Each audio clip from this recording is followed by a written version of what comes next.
बिस्मिल्लाहिर्रहमानिर्रहीम।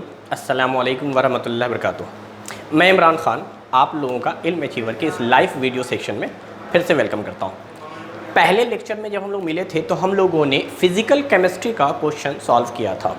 आज ये दूसरा लेक्चर है और हम लोगों की सीरीज़ चल रही है नीट के लास्ट ईयर के क्वेश्चन के सॉल्यूशन के रिगार्डिंग। तो 2019 क्वेश्चन पे हम थे और जो पेपर कोड मेरे पास था वो Q1 था। इस Q1 पेपर कोड में शुरू के 45 क्वेश्चन केमिस्ट्री के हैं, जिसमें पहले लेक्चर में हम लोगों ने फिज़िकल केमिस्ट्री के टॉपिक को ढूंढ कर किया था। तो आज मैंने कहा था बच्चों से कि इनऑर्गेनिक की अगर डिमांड होगी तो मैं इनऑर्गेनिक का कराऊंगा, ऑर्गेनिक की डिमांड होगी तो ऑर्गेनिक का कराऊंगा। तो आज सुबह से बच्चों ने मुझे मैसेज किया कि सर आप इनऑर्गेनिक केमिस्ट्री पहले कर लीजिए, क्योंकि ऑर्गेनिक रिएक्शन सीरीज़ हमने पढ़ रखा है। 3 लेक्चर ऑर्गेनिक केमिस्ट्री में रिएक्शन सीरीज़ पर आ चुके हैं और अगर उस 3 रिएक्शन को आप अच्छे से करेंगे, जो पूरा चार्ट बनाकर मैंने किया था, तो ऑर्गेनिक 2019 में जितने क्वेश्चन आए हैं ऑलमोस्ट हो जाएंगे। तो बच्चों ने कर लिए हैं, इसलिए उनकी डिमांड थी कि आज मैं इनऑर्गेनिक केमिस्ट्री का टॉपिक कवर करूं। तो आज हम लोग बच्चों के कहने के मुताबिक इनऑर्गेनिक केमिस्ट्री को डील करेंगे। तो जो तीसरा सेशन होगा हमारा, थर्ड सेशन 2019 में, वो ऑर्गेनिक का होगा। फिजिकल हो चुका है, आज इनऑर्गेनिक डील कर लेंगे इंशाल्लाह। तो फिर नेक्स्ट सेशन जो होगा लास्ट 2019 के क्वेश्चन का, वो ऑर्गेनिक बचेगा। उसके बाद फिर हम लोग 2018 पर आएंगे और यही पैटर्न रखेंगे ऑलमोस्ट, फिजिकल, इनऑर्गेनिक, ऑर्गेनिक। चलिए, तो पेपर मेरे पास है और इसमें पहला सवाल जो आ रहा है इनऑर्गेनिक केमिस्ट्री से, वो डिस्प्ले हो जाएगा जैसे पहले में आपने देखा है लेक्चर में, बिल्कुल वैसे ही। तो क्वेश्चन नंबर 4 डिस्प्ले हो गया है। देखिए क्वेश्चन क्या कह रहा है, the manganate and permanganate ion are tetrahedral due to, पहला option, there is no pi bonding, the pi bonding involves overlap of p orbital of oxygen and p orbital of manganese, the pi bonding involves overlap of d orbital of oxygen with d orbital of manganese, the pi bonding involves overlap of p orbital of oxygen and d orbital of manganese। ये आप देखें structure based D block का basically है, chemical bonding में भी पढ़ लेते हैं। असल में इनऑर्गेनिक में आप देखें तो ऑलमोस्ट जो क्वेश्चन होंगे वो ब्लॉक से आएंगे, S block, P block, D block, coordination compound, या आप कह सकते हैं पीरियोडिक टेबल और केमिकल बॉन्डिंग। तो केमिकल बॉन्डिंग का कहीं ना कहीं रॉल ज़रूर है। जैसे इसी सवाल में आप देखें तो यहाँ क्या हो रहा है कि आपको स्ट्रक्चर एनालिसिस आना चाहिए। तो क्वेश्चन के हिसाब से मैं लिख देता हूँ, क्वेश्चन में है मैग्नेट आयन। मैग्नेट आयन का फॉर्मूला खुद से आपको जानना है, बहुत फेमस है, MnO4 2-। यही मैग्नीज की जगह पे अगर क्रोमियम होता तो क्रोमेट आयन हो जाता, CrO4 2-। तो मैग्नीज था इसलिए मैग्नेट आयन है। अच्छा, दूसरा है पर मैग्नेट आयन। पर मैग्नेट आयन, देखिए पर मैग्नेट आयन में क्या होता है, एक निगेटिव चार्ज कम हो जाते हैं, MnO4 एक माइनस चार्ज। तो ये पर मैग्नेट है और ये मैग्नेट है। तो देखिए इसका स्ट्रक्चर कैसे हम लोग डील करते हैं, स्ट्रक्चर कैसे देखते हैं। तो आप मैग्नीज बनाएं, Mn, कितने ऑक्सीजन है, 4 ऑक्सीजन है, चारों डायरेक्शन में ऑक्सीजन बना दीजिए। तो मैग्नीज लिख दिया, 4 ऑक्सीजन लिख दिया। अब चार्ज की बारी, चार्ज हमेशा आता है ज़्यादा इलेक्ट्रॉन निगेटिव एटम पर। ये तो मैग्नीज मेटल है, ऑक्सीजन नॉन मेटल है, तो निगेटिव चार्ज किस पे आएगा, जो ज़्यादा इलेक्ट्रॉन निगेटिव है, यानी ऑक्सीजन। ऑक्सीजन वैसे भी second most electron negative atom है, फ्लोरीन सबसे ज़्यादा, उसके बाद ऑक्सीजन। तो आपको करना कुछ नहीं है, जो फॉर्मूला आप देखेंगे उसके हिसाब से काम करेंगे। चलिए मैं लगे हाथ इसका भी स्ट्रक्चर बना देता हूँ। मैग्नीज 4 ऑक्सीजन यहां पर भी हैं, और किसी एक ऑक्सीजन पर यहां निगेटिव लगाएंगे, यहां 2 निगेटिव चार्ज, चूंकि मैग्नेट था 2 निगेटिव होता है, पर मैग्नेट है तो 1 निगेटिव लगा देंगे, तो 1 निगेटिव लगा दिया। अब देखिए ऑक्सीजन का वैलेंस इलेक्ट्रॉन 6 होता है, इसको 2 बॉन्ड चाहिए, पाई बॉन्ड, 2 बॉन्ड चाहिए पाई बॉन्ड, यानी पाई बॉन्ड तो मैग्नीज ऑक्सीजन के बीच में बनेगा। तो पहला ऑप्शन जो लिखा हुआ है there is no pi bond वो गलत है, पाई बॉन्ड तो बनेगा। अब आगे आइए, इसमें भी पाई बॉन्ड बनेंगे, इतना तो क्लियर हो गया कि पाई बॉन्ड बन जाएगा। अब देखिए हाइब्रिडाइजेशन के कॉन्सेप्ट से हमें क्या पता है, हमें ये पता है कि यहाँ पर मैग्नीज ने कितने सिग्मा बॉन्ड बनाए, 1 2 3 4 सिग्मा बॉन्ड बना लिया मैग्नीज ने। अच्छा, मैग्नीज के पास टोटल आउटर मोस्ट ऑर्बिट में अगर आप इलेक्ट्रॉन देखें तो 7 होंगे, क्योंकि मैग्नीज डी ब्लॉक एलिमेंट है, इसका एटॉमिक नंबर होता है 25, तो ये जो 2 दिख रहा है ये एस के अंदर इलेक्ट्रॉन है, और ये जो बाद में दिख रहा है ये डी के अंदर इलेक्ट्रॉन है।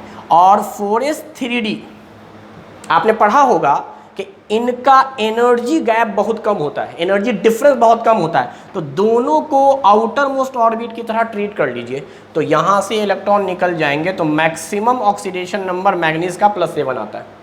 अब देखिए +7 का मतलब क्या हो गया, 7 में से 1 2 3 4 5 6 इलेक्ट्रॉन ने बॉन्ड बना लिया है, तो एक अकेला इलेक्ट्रॉन बचा रहेगा, this is odd electron, this is odd electron, एक सिंगल इलेक्ट्रॉन बचा हुआ है, ये लोन पेयर नहीं है। अगर लोन पेयर होता तो हाइब्रिडाइजेशन में काउंट किया जाता, तो गोया मैग्नेट के अंदर 4 सिग्मा, एक भी लोन पेयर नहीं, इसलिए हाइब्रिडाइजेशन क्या हो गया, sp3। ये जो हाइब्रिडाइजेशन है ये सेंट्रल मेटल एटम का है, इसका मैग्नीज का। अच्छा, इसके क्या माने हुए, हाइब्रिडाइजेशन के क्या माने हुए, हाइब्रिडाइजेशन के माने ये हुए कि s और तीनों के तीनों p यूटिलाइज हो गए हैं बॉन्ड बनाने में। कौन सा बॉन्ड, सिग्मा बॉन्ड, हाइब्रिडाइजेशन में हमेशा सिग्मा आता है। तो अब इन ऑर्बिटल के अलावा जो ऑर्बिटल बचेंगे वही पाई बॉन्ड बनाएंगे, तो मैग्नीज का sp यूज हो गया है तो d बनाएगा। तो इतना तो कंफर्म है कि मैग्नीज के अंदर कोई भी p ऑर्बिटल नहीं बाकी है। बात को समझिए, अगर हमारा हाइब्रिडाइजेशन आता sp, मिसाल के तौर बता रहा हूँ, sp आता तो क्या एक ही p के ऑर्बिटल यूज हुए हैं, अभी 2 p बचा हुआ है, तो ये पाई बॉन्ड बनाएगा। अगर कहीं पर हाइब्रिडाइजेशन sp2 है तो ये तो 2 p सिग्मा बॉन्ड में यूज हो गया, 1 p बचेगा वो पाई बॉन्ड बनाएगा। और अगर sp3 हाइब्रिडाइजेशन हो गया तो तीनों के तीनों p ऑर्बिटल यूज हो गए हैं, अब जितने भी पाई बनेंगे सब d बनाएंगे। तो ये हाइब्रिडाइजेशन से हम लोग देख लेते हैं, इसलिए स्ट्रक्चर बनाया, स्ट्रक्चर बनाने के बाद हमें पता चल गया कि sp3 यानी सारे के सारे p जो हैं वो सिग्मा में यूज हो गए, तो मैग्नीज का तो d होगा, मैग्नीज का तो d होगा, मैग्नीज का d। यहां पर चेक कर लेते हैं, यहां पे चेक कीजिए,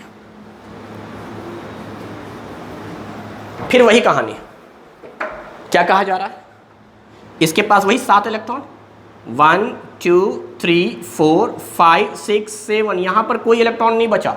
सिग्मा बॉन्ड कितने हैं, 4, यानी पर मैग्नेट भी 4 सिग्मा बॉन्ड बना रहा है, इसका मतलब हाइब्रिडाइजेशन sp3, हाइब्रिडाइजेशन हमेशा सेंट्रल का आता है, तो सेंट्रल का मतलब मैग्नीज, मैग्नीज का s और तीनों p ऑर्बिटल यूज हो गया सिग्मा बॉन्ड बनाने में, यानी अब मैग्नीज के d पाई होंगे। इतना तो कंफर्म हो गया कि d पाई होगा, पाई होगा, उसमें भी मैग्नीज का d पाई दोनों में आएगा।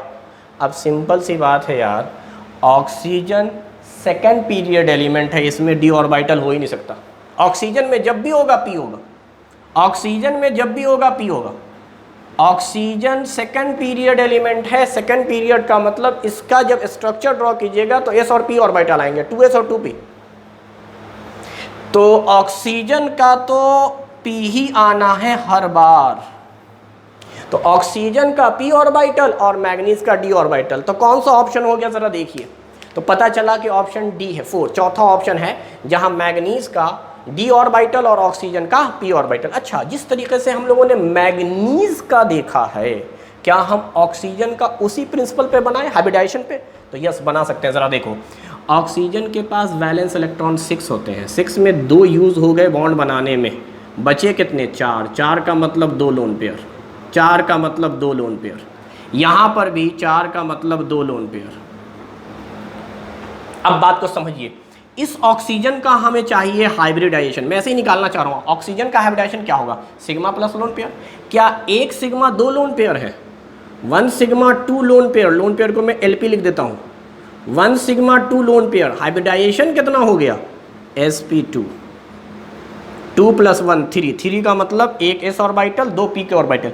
क्या 1 p का ऑर्बिटल बचा हुआ है, यस, वही बना रहा पाई बॉन्ड। यहां पर भी वही होगा, यहां पर भी वही होगा, 2 lone pair 1 sigma bond, 2 lone pair 1 sigma bond. तो आप हाइब्रिडाइजेशन पे भी समझ सकते थे। दूसरा लॉजिक ये है कि ऑक्सीजन जो कि सेकेंड पीरियड एलिमेंट है, जब भी पाई बॉन्ड बनाएगा p पाई बनाएगा।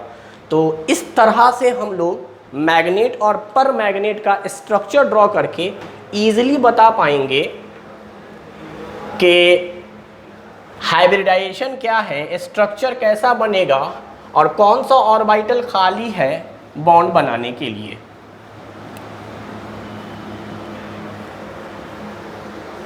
चलिए, तो इनऑर्गेनिक के क्वेश्चन नंबर 4 का करेक्ट आंसर हो गया 4। आगे हम लोग बढ़ते हैं। Next question is question number 7। Inorganic का अगला सवाल है question number 7। Which of the following diatomic molecule species has only pi bond according to molecular orbital theory? And the first option is nitrogen gas, second option is C2, third option is Be2 and fourth option is O2। इसका आपको trick सिखाया गया है, चलिए मैं बता देता हूँ आपको। Molecular orbital theory, molecular orbital theory जो है वो डायटोमिक मॉलिक्यूल्स के लिए ही है, जहां 2 एटम हो। अब देखो, टोटल इलेक्ट्रॉन गिना करो, मैंने क्या कहा था आपको, टोटल इलेक्ट्रॉन आप गिनेंगे, टोटल इलेक्ट्रॉन। तो भाई नाइट्रोजन के पास तो 7 होते हैं इलेक्ट्रॉन, 2 हैं तो 14 इलेक्ट्रॉन। अच्छा, 14 इलेक्ट्रॉन का बॉन्ड ऑर्डर आपको क्या पढ़ाया गया है, 3। अच्छा, आगे आइए, कार्बन में 6 × 2 12। अभी लिखेंगे बॉन्ड ऑर्डर। बेरिलियम का एटॉमिक नंबर कितना होता है, 4, 4 × 2 8। और ऑक्सीजन का कितना होता है, 8, 8 × 2 16। यानी अगर आपको एटॉमिक नंबर पता है, सब न्यूट्रल एटम है, तो उसके अंदर इलेक्ट्रॉन उतने ही होंगे, इलेक्ट्रॉन को डबल कर दो भाई, तो टोटल इलेक्ट्रॉन पता चल गया। अच्छा, जो ट्रिक पढ़ाया है वो ट्रिक क्या है, तो ट्रिक सुनिए क्या है। ट्रिक ये कहा गया था आपको, टेबल अगर याद हो तो, मैंने 8 से लेकर 20 तक इलेक्ट्रॉन को कहा था कि एक टेबल बना लेंगे, 8, 9, 10, 11, 12, 13, 14, इस तरह से 15, 16, 17, 18, 19 एंड 20। और कहा था कि ठीक बीचों बीच में आ रहा 14। देखिए 14 के ऊपर 1 2 3 4 5 6। अच्छा, 14 के नीचे 1 2 3 4 5, 1 2 3 4 5 6, ऊपर भी 6 नीचे भी 6। 14 को मानना है कि इसका बॉन्ड ऑर्डर 3। जैसे जैसे 14 से ऊपर जाएंगे बॉन्ड ऑर्डर को 0.5 डिक्रीज करते जाएंगे, 0.5 डिक्रीज करते जाएंगे, 0.5 डिक्रीज करते जाइएगा। अच्छा, नीचे जाने पर भी 0.5 डिक्रीज करना है, यानी रेफरेंस मानना है 14 को। 14 से जैसे जैसे ऊपर या जैसे जैसे आप नीचे जाते हैं, आपको 0.5 बॉन्ड ऑर्डर घटाता जाना है। तो घटाते जाने पर क्या हुआ, सबसे मैक्सिमम 14। अच्छा, 3 का मतलब ये हुआ, 3 का मतलब ये हुआ कि 1 सिग्मा बनेगा, बाकी 2 पाई बनेंगे, 1 सिग्मा 2 पाई। अब बताओ, इसके अंदर 12 है तो क्या इसका बॉन्ड ऑर्डर 2 हो गया, सी में 2 बॉन्ड ऑर्डर हो गया। बॉन्ड ऑर्डर कहते हैं 2 एटम के बीच में टोटल कितने बॉन्ड होंगे, मैं स्ट्रक्चर पहले बता देता हूं।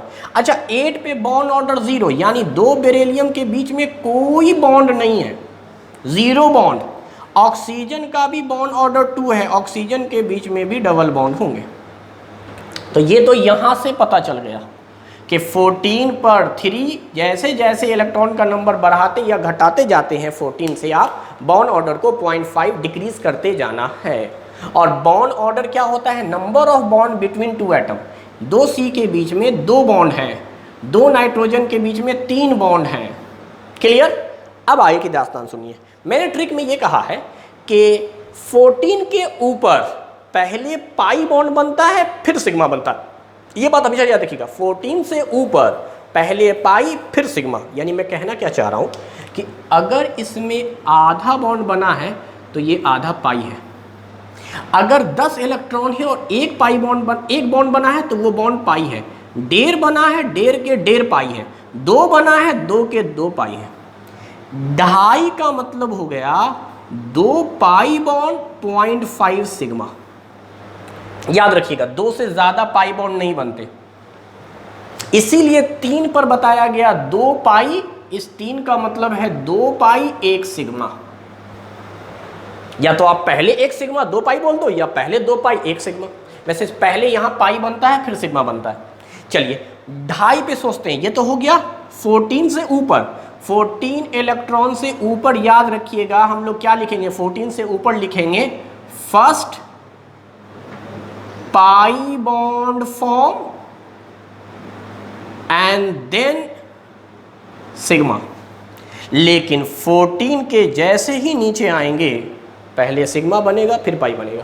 बस इतनी ही सी बात जाननी थी इसमें। एक तो ट्रिक है, 14 के ठीक ऊपर पहले पाई फिर सिग्मा और नीचे पहले सिग्मा फिर पाई, यानी first sigma bond and then pi bond. पहले सिग्मा बनेगा फिर पाई बनेगा। तो अब बताया जाए मुझे, क्या ये 12 इलेक्ट्रॉन है? तो इसका मतलब ये हुआ कि 14 इलेक्ट्रॉन से कम है, 14 से कम है तो पाई बनेगा।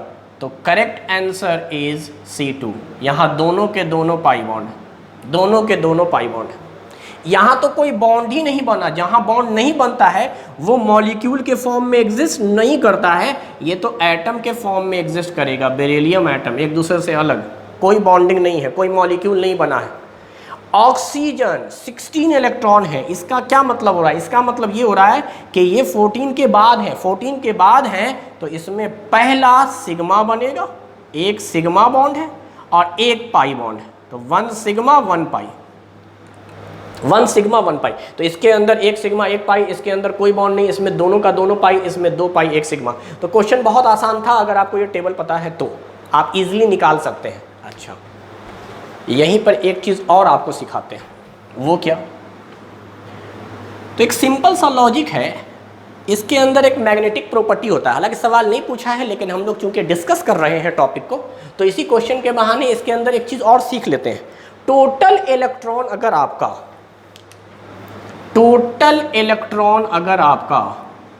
क्या हो जाए, टोटल इलेक्ट्रॉन अगर आपका ऑड आ जाए, ऑड, तो हमेशा पैरामैग्नेटिक। पैरामैग्नेटिक कहते ही उसको हैं जहां अनपेयर्ड इलेक्ट्रॉन बचे। तो अब सोचो, खुद से दिमाग लगाओ, 3 इलेक्ट्रॉन है, हम पेयर में सिर्फ 2 को लगा सकते हैं, 1 फिर भी बच जाएगा।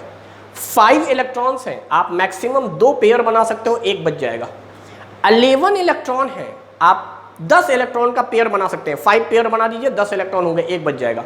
यानी ऑड में तो 1 इलेक्ट्रॉन बचना ही है, तो ऑड इलेक्ट्रॉन की वजह से पैरामैग्नेटिक। तो जहां जहां आपको ऑड इलेक्ट्रॉन दिख रहा है, दीज आर द पैरामैग्नेटिक, मैं घेर दूंगा। अगर हमारे पास टोटल इलेक्ट्रॉन 9 आ गया तो पैरामैग्नेटिक, 11 आ गया पैरामैग्नेटिक, 13 आ गया पैरामैग्नेटिक, 15 आ गया पैरामैग्नेटिक, 17 आ गया पैरामैग्नेटिक, 19 आ गया पैरामैग्नेटिक। तो जहां जहां ऑड आएंगे वहां वहां पैरामैग्नेटिक आएगा, पहली बात। दूसरा सुनो, ऑड पर जब भी देखोगे तो बॉन्ड ऑर्डर तुम्हारा फ्रैक्शन में आएगा। डेसिमल का मतलब फ्रैक्शनल वैल्यू। 11 का मतलब 1.5 या 3/2, 13 का मतलब 2.5 यानी 5/2, 15 का मतलब भी 2.5 यानी 5/2, 17 का मतलब 1.5 यानी 3/2, 19 का मतलब 0.5 यानी 1/2, आधा। तो fractional bond order, odd number, paramagnetic. Always paramagnetic का मतलब वो ऑड, ऑड का मतलब हमेशा याद रखिएगा फ्रैक्शनल बॉन्ड ऑर्डर। फ्रैक्शनल या decimal, decimal bond order, BO का मतलब बॉन्ड ऑर्डर, तो या तो फ्रैक्शनल होगा या डेसिमल में आएगा।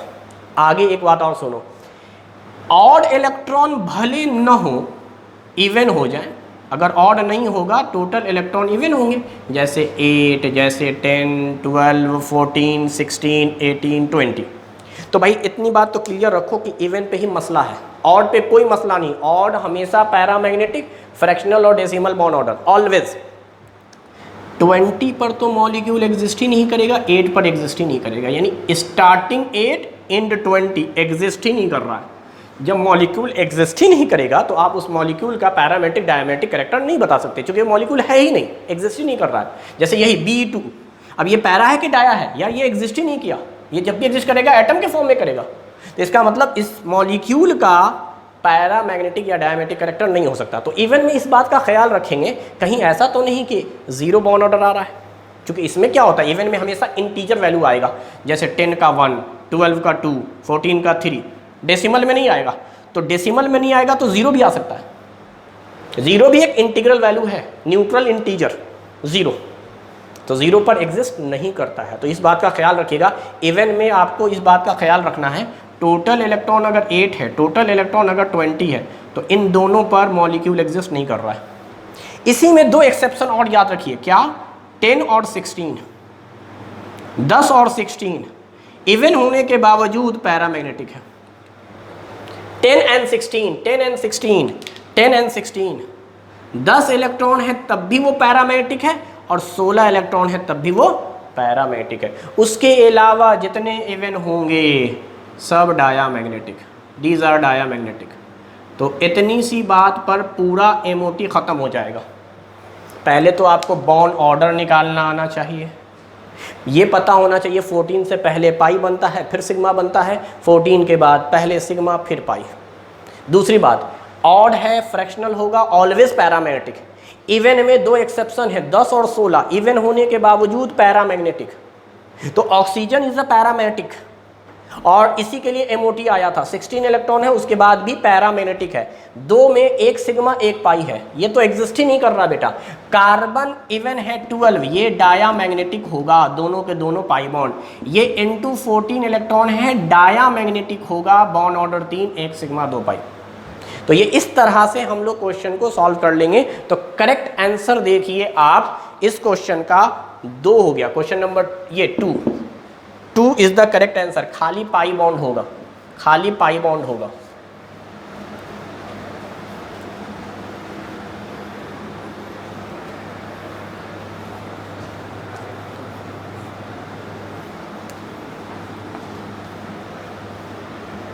ठीक है, इसको अगर मैं जनरलाइज तरीके से बनाऊं, ये तो टेबुलर फॉर्म में बना दिया, ट्रिक से बना दिया। चलिए अब कुछ लोग कहेंगे कि सर जनरल तरीके से बताइए, तो जो किताब में दिया हुआ है MOT का, तो देखिए आपको कॉन्फ़िगरेशन करना होगा, या तो आप डायग्राम बनाइए या कॉन्फ़िगरेशन कीजिए। तो मैं कॉन्फ़िगरेशन लिख देता हूँ। 12 इलेक्ट्रॉन थे, ये पढ़ाया गया होगा आपको कि सबसे पहले इलेक्ट्रॉन जाता है सिग्मा 1s में, इसको बॉन्डिंग ऑर्बिटल कहते हैं, 2 इलेक्ट्रॉन। फिर सिग्मा स्टार में जाता है, इसको एंटी बॉन्डिंग कहते हैं, बॉन्डिंग एंटी बॉन्डिंग। अब उसके बाद जाएगा सिग्मा 2s में, फिर जाएगा सिग्मा स्टार 2s में। अगर 14 या उससे कम है तो पहले पाई आ जाता है, और पाई ऑर्बिटल बनाया जाता है y एक्सिस पर और x एक्सिस पे। आप किसी को पहले लिख सकते हैं, पहले अगर मैंने x लिखा तो यहाँ y लिखेंगे, दोनों बराबर है, यहाँ y लिखा तो यहाँ x। उसके बाद सिग्मा बनता है z एक्सिस पर, z एक्सिस आपका ये प्रिंसिपल एक्सिस है, मेन एक्सिस। तो z एक्सिस पर बनता है, और इस z के परपेंडिकुलर में आएगा x और y, x और y। ये देखो, ये हमारा अगर z एक्सिस है, this is z axis, this is x axis, this is y axis. तो यानी परपेंडिकुलर होगा, ये बात हमेशा याद रखिएगा। तो z पर बनेगा sigma bond, head on collision, इससे बनता है, अच्छा खासा ओवरलैपिंग होता है। परपेंडिकुलर जो होते हैं वो साइड बाय साइड ओवरलैपिंग होते हैं, उससे बनता है आपका पाई बॉन्ड।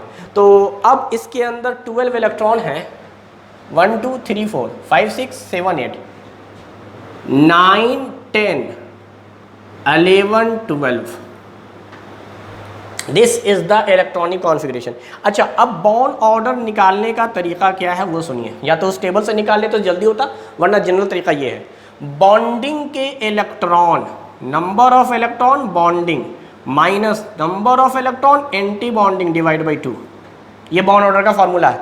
तो अब बताओ बॉन्डिंग में क्या कितने इलेक्ट्रॉन हैं? 2 4 6 8। There are 8 electron in bonding orbital, जो बॉन्ड बना रहे हैं या फेवर कर रहे हैं। एंटी बॉन्डिंग में कितने हैं? स्टार वाले को एंटी बॉन्डिंग कहते हैं। 2 और 2 4 divide by 2, 4 divide by 2 is 2। अब यहाँ से सीखिए, सिग्मा बॉन्ड बनाया है पहले ऑर्बिट के एस ऑर्बिटल ने, 2 इलेक्ट्रॉन एक बॉन्ड बनाता है, यानी 1s के अंदर जो इलेक्ट्रॉन थे वो 2 इलेक्ट्रॉन ने एक बॉन्ड बनाया, और यही सिग्मा बॉन्ड तोड़ दिया है 1s2। एंटी बॉन्डिंग के अंदर भी 2 इलेक्ट्रॉन है, एंटी बॉन्डिंग के अंदर जो 2 इलेक्ट्रॉन है वो बॉन्ड तोड़ रहे हैं, यानी सिग्मा बना सिग्मा टूटा, यानी सिग्मा बन के टूट गया, खत्म, कोई बॉन्ड नहीं है सिग्मा। अब देखते हैं दूसरे ऑर्बिटल की वजह से, दूसरे ऑर्बिटल में 2s ने बॉन्ड बनाया, बॉन्ड तोड़ दिया, फिर नहीं बॉन्ड बना, यानी ये बॉन्ड बना रहा है, ये बॉन्ड ब्रेक कर रहा है, दोनों में इलेक्ट्रॉन बराबर हैं, ये जितना बॉन्ड बनाएगा एक बॉन्ड बनाएगा, ये एक बॉन्ड तोड़ देगा, यानी वही बॉन्ड टूट गया। यहाँ 2 इलेक्ट्रॉन ने एक बॉन्ड बनाया, वही 2 इलेक्ट्रॉन ने वो बॉन्ड ब्रेक कर दिया। पाई ने बनाया है, पाई स्टार नहीं लिखा है, इसके बाद आता था पाई स्टार। एक्चुअली अगर पूरा मैं लिखता तो ये पाई स्टार 2px बराबर पाई स्टार 2py, और उसके बाद sigma star 2pz। It means that इसने बनाया ब्रेक नहीं किया, इसने बनाया ब्रेक नहीं किया, तो 2 इलेक्ट्रॉन ने एक पाई बॉन्ड बनाया, 2 इलेक्ट्रॉन ने एक पाई बॉन्ड बनाया, सिग्मा नहीं बना। तो आप देखें ये जो 2 पाई बॉन्ड बने हैं ये बने हैं px और py के जरिए, एक बना होगा px एक्सिस पर, एक बना होगा py एक्सिस पर। तो कुल मिलाकर 2 पाई बॉन्ड बने हैं C2 में, और यहाँ पता चल रहा है सारे इलेक्ट्रॉन पेयर्ड हैं तो डायामैग्नेटिक। तो ये पूरा तरीका है, इसी को स्टेबल वे में बताकर ट्रिक से बता दिया जाता है ताकि टाइम कम लगे। तो ये तो है फंडामेंटल तरीका कि आप इलेक्ट्रॉनिक कॉन्फ़िगरेशन निकालें मॉलिक्यूल का, और उसके बाद आप इनको देख लें। लास्ट एक चीज़ इसमें कवर कर लेंगे तो पूरा MOT आपका हो जाएगा ख़त्म। तो चलिए वो भी बता दें, वो ये है, जिस मॉलिक्यूल का बॉन्ड ऑर्डर ज़्यादा उसकी स्टेबिलिटी ज़्यादा, जितने ज़्यादा बॉन्ड बनेंगे उतना ज़्यादा मॉलिक्यूल स्टेबल होगा। अच्छा, जो बहुत ज़्यादा स्टेबल होगा उसको अलग करना बड़ा मुश्किल है, तो बॉन्ड डिसएसोसिएशन एनर्जी बहुत ज़्यादा, चूँकि बहुत ज़्यादा स्टेबल है ना, अब उसको अलग करना है, वापस एटम के फॉर्म में लाना है। 2 एटम आए थे, मॉलिक्यूल बना था, तो अगर सिंगल बॉन्ड है उसके बीच में, मैं इसे समझाने के लिए लिख रहा हूँ, सिंगल बॉन्ड है तो इसी को ब्रेक कर दो, डबल बॉन्ड है, ट्रिपल बॉन्ड है, तो आप देखिए ये बहुत मजबूत है। यहाँ तीनों बॉन्ड ब्रेक होगा तब ये अलग होगा, यहाँ 2 बॉन्ड इसके कंपेयर में आसान है और 2 बॉन्ड इसके कंपेयर में मुश्किल। तो इसका मतलब सबसे कम बॉन्ड ऑर्डर ये कम स्टेबल, इसका बॉन्ड ऑर्डर ज़्यादा थोड़ा ज़्यादा स्टेबल, इसका बॉन्ड ऑर्डर और ज़्यादा स्टेबल। तो यही है स्टेबिलिटी, बॉन्ड डिसोसिएशन एनर्जी, ये सब के सब क्या है, बॉन्ड ऑर्डर के डायरेक्टली प्रोपोर्शनल है। यहाँ पर आपको एक चीज़ और दिख रहा होगा, मॉलिक्यूल का साइज या बॉन्ड लेंथ। बॉन्ड ऑर्डर अगर आप बढ़ाइएगा तो बॉन्ड लेंथ कम होगा। इस मॉलिक्यूल का साइज सिर्फ इतना है, जबकि इस मॉलिक्यूल का साइज इतना है। तो सिंगल बॉन्ड दूर होते हैं, साइज बड़ा होता है, बॉन्ड लेंथ ज़्यादा। ट्रिपल बॉन्ड नज़दीक होते हैं, इसीलिए इसका बॉन्ड ऑर्डर जो होगा वो सबसे हाईएस्ट होगा, मतलब बॉन्ड ऑर्डर जिसका हाईएस्ट उसका बॉन्ड लेंथ कम। एक और बात मैं आपको बता दूं जो उस टेबल से अलग हटकर है कि बॉन्ड ऑर्डर सबसे हाईएस्ट आप मानिएगा 3.5, और ये माना जाएगा कार्बन मोनोऑक्साइड अगर पॉजिटिव हो गया तो, CO पॉजिटिव, CO का नहीं, CO पॉजिटिव का बॉन्ड ऑर्डर सबसे हाईएस्ट है, इस बात को मान लीजिए 3.5, इससे ज़्यादा किसी का नहीं है। क्योंकि टेबल में हम लोगों ने पढ़ा है 14 पर, हमेशा आप 14 में से 3 में से घटाते जा रहे हैं, 2.52, 1.51, 0.50। तो ये था खैर MOT का क्वेश्चन। नेक्स्ट क्वेश्चन है question number 11। Which of the following is not stable, इनमें से स्टेबल कौन नहीं है? देखिए पहला ऑप्शन है, फर्स्ट ऑप्शन इज ये जर्मेनियम, दूसरा टिन,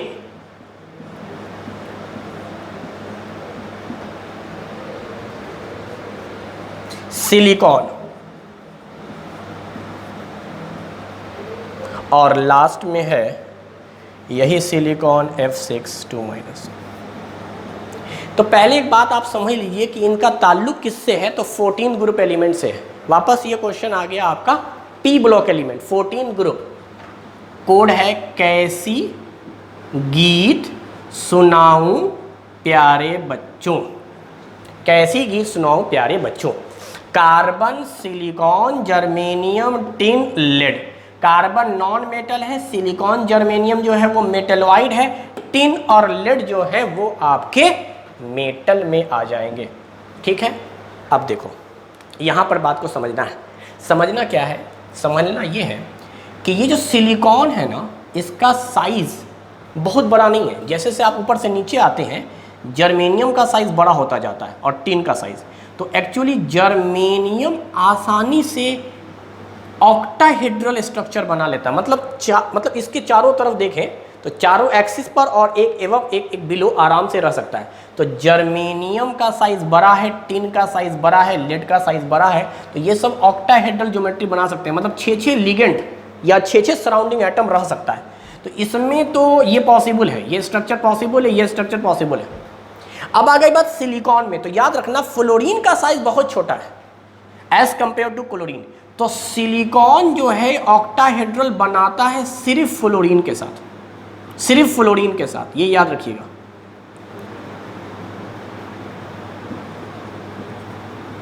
सारे फ्लोरीन पे 1-1 माइनस और सिलिकॉन पे 4 plus, overall 2 minus.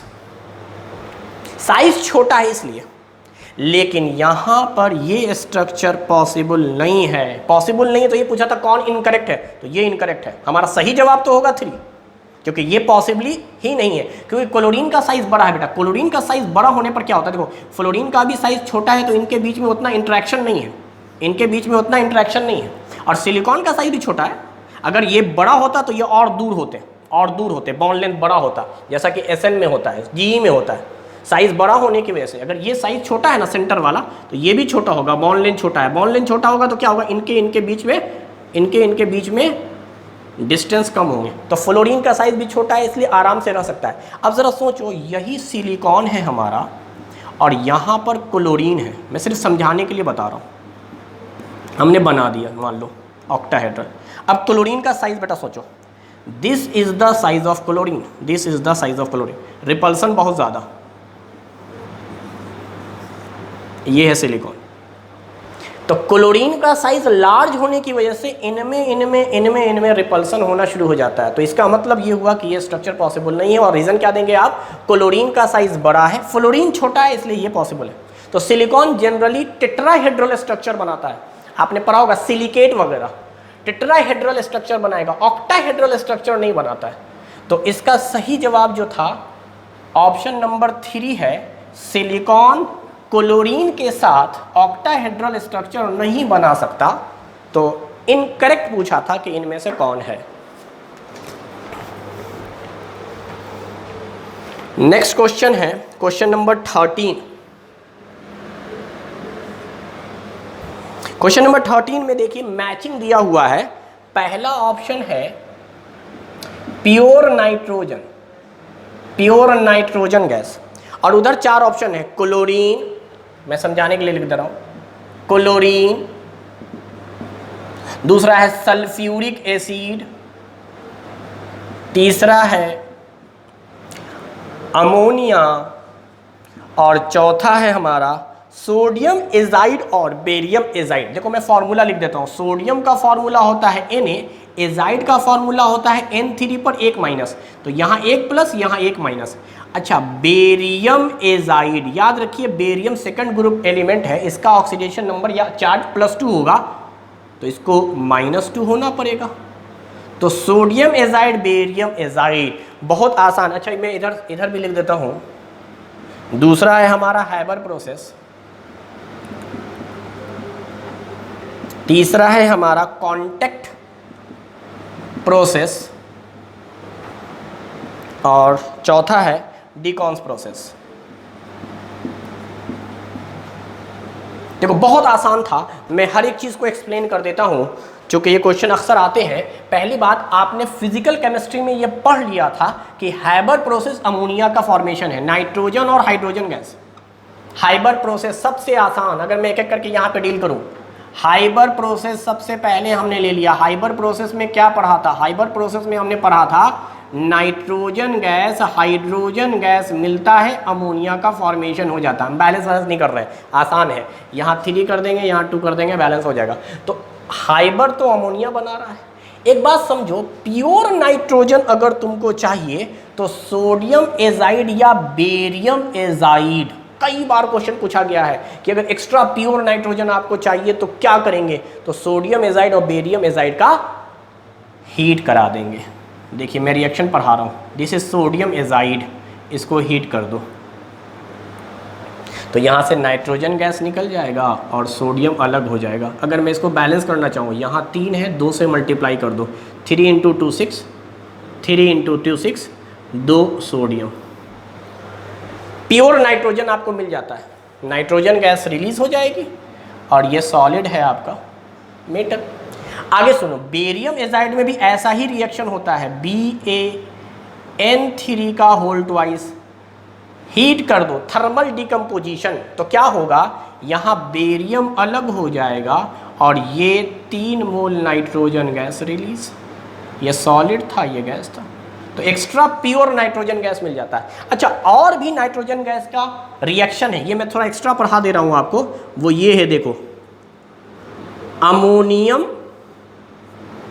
Dichromate Cr2O7 का रिएक्शन करवाया गया है या हीट करवाया गया है इनका थर्मल। तो ध्यान से देखो, क्या N2 हो गया, मुझे बस यही चाहिए, नाइट्रोजन गैस, नाइट्रोजन गैस निकाल दो। अब देखो ये सब रिएक्शन भी अपने आप में इंपॉर्टेंट है P ब्लॉक का।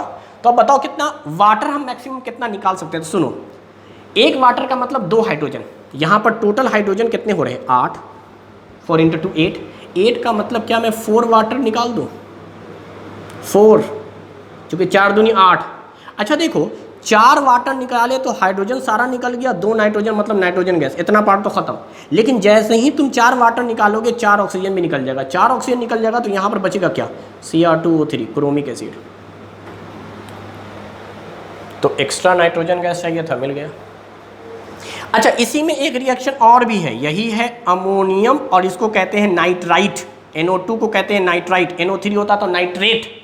इसको भी हीट कर दो बेटा, इसको हीट कर दो, यहाँ पर भी वही चीज़ है, 1N 2N मतलब N2 और यहाँ 4 का मतलब हुआ 2 वाटर। तो ये सब नाइट्रोजन गैस का हो गया। तो प्योर नाइट्रोजन अमोनिया।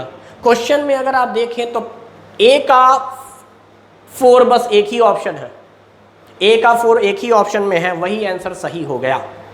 बाकी भी मैं सिखा देता हूं, कॉन्टैक्ट प्रोसेस और डिकॉन प्रोसेस ये सब सिखा देते हैं आपको।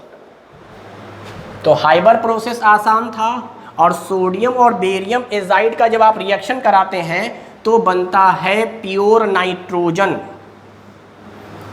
अब आया कॉन्टैक्ट प्रोसेस। कॉन्टैक्ट प्रोसेस क्या है, सल्फ्यूरिक एसिड बनाया जाता है, बहुत इंपॉर्टेंट है ये भी। सल्फ्यूरिक एसिड के फॉर्मेशन होते हैं। सल्फ्यूरिक एसिड कैसे होता है, पहले सल्फर का रिएक्शन करवाते हैं ऑक्सीजन से और बनाते हैं सल्फर डाइऑक्साइड, फिर इस सल्फर डाइऑक्साइड में दोबारा से ऑक्सीजन गैस का रिएक्शन करा के बना देते हैं सल्फर ट्राइऑक्साइड। अब देखो, इस सल्फर ट्राइऑक्साइड को एब्जॉर्ब किया जाता है सल्फ्यूरिक एसिड पर, यानी बनाना भी सल्फ्यूरिक एसिड है और हम इस्तेमाल भी सल्फ्यूरिक एसिड कर रहे हैं। तो इससे बनता है बेटा ओलियम। ऑर्गेनिक केमिस्ट्री में कई बार रिएक्शन में इस्तेमाल किया जाता है ओलियम। ओलियम क्या है, sulphuric acid plus sulphur trioxide. अब देखिए ना आप, H2 एडिशन रिएक्शन हुआ है, H2O7। अब इस ओलियम में वाटर ऐड कर देते हैं बेटा, H2O, तो बन जाता है 2 मोल सल्फ्यूरिक एसिड का। तो आपने यूज़ किया था 1 सल्फ्यूरिक एसिड और आपको फाइनली 2 सल्फ्यूरिक एसिड मिला, यानी ओवरऑल अगर मैं नेट गेन बोलूँ तो 1 सल्फ्यूरिक एसिड का गेन है। तो दिस फॉर्मेशन इंडस्ट्रियल तरीका है ये बनाने का, कॉन्टैक्ट प्रोसेस से आपको सल्फ्यूरिक एसिड मिल जाएगा। बैलेंस कर लो, 2 2 4 हाइड्रोजन, 4 हाइड्रोजन, 2 सल्फर, 2 सल्फर, यहाँ 7, यहाँ 1, 8 ऑक्सीजन, 4 दूनी 8 ऑक्सीजन। तो ये तो काफ़ी आसान था। हाँ, डिकॉन प्रोसेस क्या है तो सुनो, क्लोरीन गैस डिकॉन्स प्रोसेस क्या है तो कहते हैं HCl का ऑक्सीजन के प्रेजेंस में क्यूप्रिक क्लोराइड लगभग 450 डिग्री सेल्सियस, 450 डिग्री सेल्सियस हो जाता है आपका 723 केल्विन। अब इस पर हीट करते हैं तब क्या होता है तो देखो, क्लोरीन गैस रिलीज हो जाती है और साथ में वाटर। बहुत ज़्यादा करोगे तो बैलेंस करने के लिए ये कर दो, तो आपको क्या दिखेगा, 2 क्लोरीन निकल गया, 2H, यहाँ पर आधा लगा देते, या 2H2 है ना तो 4 लगा लो, 4 लगा लो। 4 का मतलब हो गया, 4 का मतलब हो गया इस तरह से, बैलेंस कर दिया मैंने। तो क्लोरीन गैस रिलीज हो जाती है। तो याद रखिएगा डिकॉन प्रोसेस में जो फॉर्मेशन हुआ है वो क्लोरीन का हुआ। तो मैंने एक एक करके सारे रिएक्शन समझा दिए। वैसे तो बड़ा आसान था, प्योर नाइट्रोजन से ही पता चल गया था। तो correct answer is option number 3। 3 is the correct answer.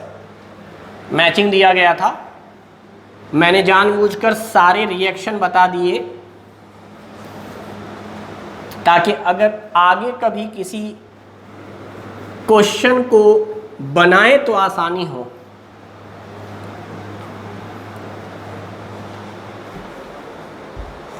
चलिए नेक्स्ट क्वेश्चन है हमारा इनऑर्गेनिक केमिस्ट्री का क्वेश्चन नंबर 18।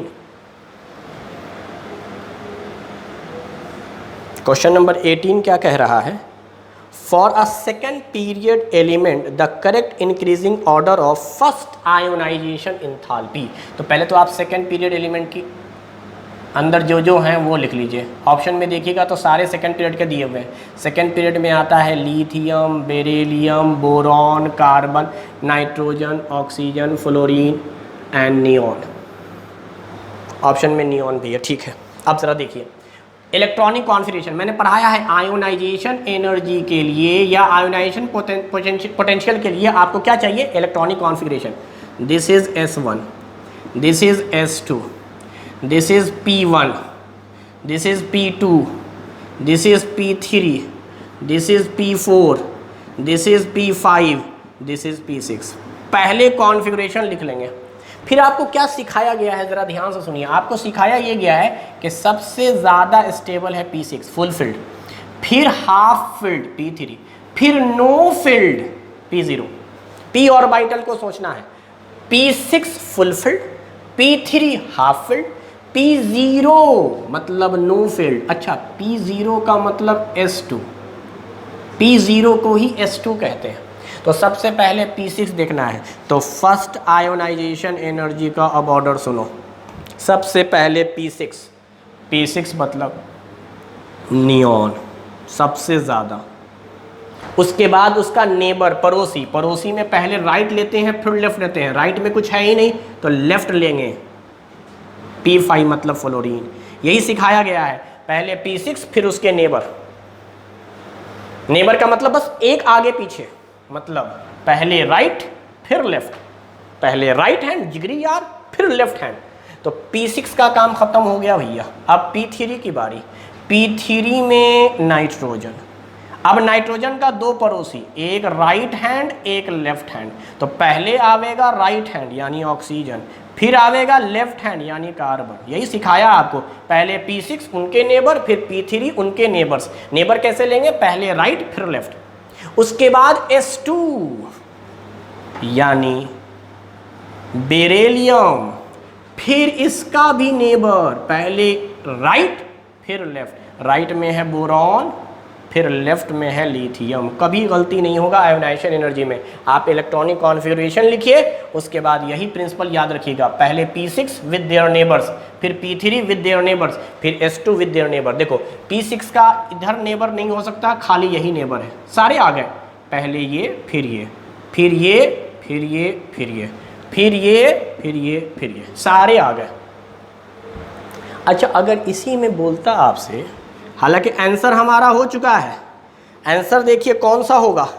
अच्छा, यहाँ इंक्रीजिंग ऑर्डर दिया है, तो पहले लिथियम पकड़ लो, लिथियम, लिथियम के बाद बोरॉन, बोरॉन के बाद बेरिलियम, फिर carbon, oxygen, nitrogen, fluorine, neon. Option 1 पहला ही ऑप्शन सही है, पहला ही ऑप्शन सही है भाई, पहला ऑप्शन। अब थोड़ा सा एक्स्ट्रा पढ़ा दे रहे हैं।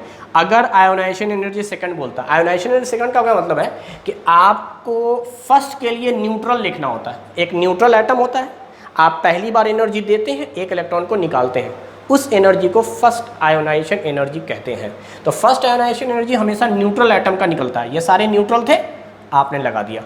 सेकंड के लिए क्या होगा कि आपको दूसरी बार एनर्जी देनी है। इट मीन्स जब आप दूसरी बार एनर्जी दे रहे हैं तो ये बात मान लीजिए कि एक इलेक्ट्रॉन निकल चुका है, तो सेकंड आयोनाइजेशन एनर्जी के लिए एक इलेक्ट्रॉन निकल चुका है। अब ज़रा बताओ, अगर एक इलेक्ट्रॉन निकल चुका है तो ये S0 हो जाएगा, और ये S1 हो जाएगा, ये P0 हो जाएगा, ये P1 हो जाएगा, ये P2 हो जाएगा, ये P3 हो जाएगा, ये P4 हो जाएगा, और ये P5 हो जाएगा। बस इसी को समझो। यानी आपको न्यूट्रल का लिखकर एक एक इलेक्ट्रॉन कम कर देना है सेकंड के लिए। थर्ड के लिए बोलता दो दो कम कर देते हैं। थर्ड का मतलब तीसरा इलेक्ट्रॉन निकालना है, 2 इलेक्ट्रॉन निकल चुके हैं, इसलिए आप 2 निकाल देते हैं।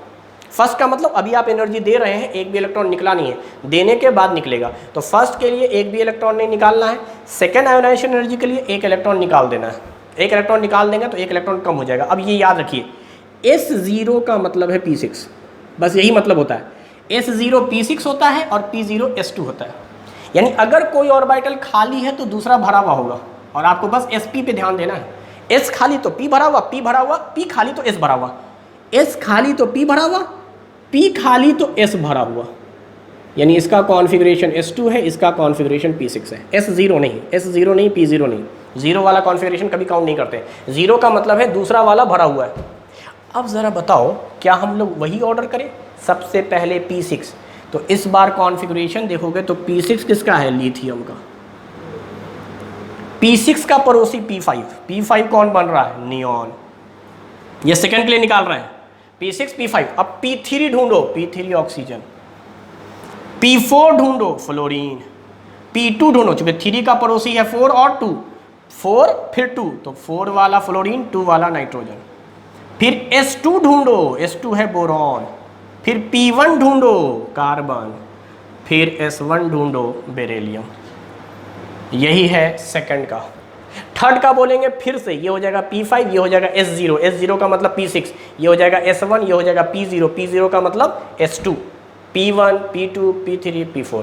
तो आपको यही करना है, सबसे पहले P6 फिर P5। यानी मैं ऑर्डर लिख देता हूँ। अगर जब भी मुझे आयोनाइजेशन एनर्जी लिखना होगा तो मैं लिखूँगा P6 P5, उसके बाद लिखूँगा P3 P4 P2, फिर लिखूँगा S2 P1 S1। यानी P6 neighbour, P3 neighbour, S2 neighbours. यही करना है आपको। तो खैर, this all are about ionization energy. खैर आंसर तो पहले ही आ गया था, बस टॉपिक को समझाने के लिए इतना डिटेल में गए हैं। तो इससे क्या होगा कि आपको आयोनाइजेशन एनर्जी चाहे फर्स्ट पूछे, सेकंड पूछे, थर्ड पूछे, कुछ भी पूछे, आप निकाल लेंगे। शर्त यही है कि इलेक्ट्रॉनिक कॉन्फ़िगरेशन आपको आना चाहिए। इलेक्ट्रॉनिक कॉन्फ़िगरेशन के बाद आपको ये ऑर्डर याद होना चाहिए, पहले P6 आता है, फिर P3 आता है, फिर S2 आता है। तो P6 विद देयर नेबर, यानी P6 P5 के साथ, P3 आएगा P4 P2 के साथ, S2 आएगा P1 S1 के साथ। चलिए, ये तो हो गया हमारा क्वेश्चन नंबर 18। अब आते हैं हम लोग क्वेश्चन नंबर 20 की तरफ। The method use to remove temporary hardness of water. देखो, हार्डनेस 2 तरह का होता है। अभी मैं बताता हूँ, ये बड़ा आसान क्वेश्चन था।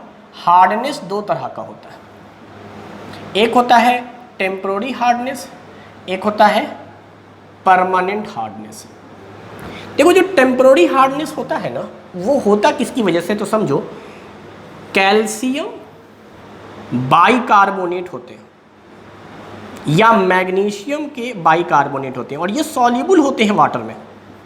These are the soluble in water, water में घुले हुए हैं, और इसी बाइकार्बोनेट की वजह से, ये कैल्शियम और मैग्नीशियम के जो बाइकार्बोनेट हैं, इनकी वजह से टेम्पररी हार्डनेस आता है। हालांकि टेम्पररी को मतलब रिमूव कराने के लिए, ये हार्डनेस ख़त्म करने के लिए कि ये सॉल्युबल से निकल जाए, ये पानी से निकल जाए, प्रिसिपिटेट बन के निकल जाए, इनसॉल्युबल बनकर निकल जाए, बॉयल होकर निकल जाए, इसको हम लोग कहते हैं कि भाई ये ट्रीटमेंट किया जा रहा है, टेम्पररी हार्डनेस हटाया जा रहा है, रिमूव किया जा रहा है। तो टेम्पररी हार्डनेस हटाने के लिए आप एक तरीका बॉयल कर देते हैं और दूसरा तरीका है क्लार्क्स मेथड। तो इसमें सही जवाब तो होगा क्लार्क्स मेथड। अब हम सीखेंगे भी क्लार्क्स मेथड होता क्या है।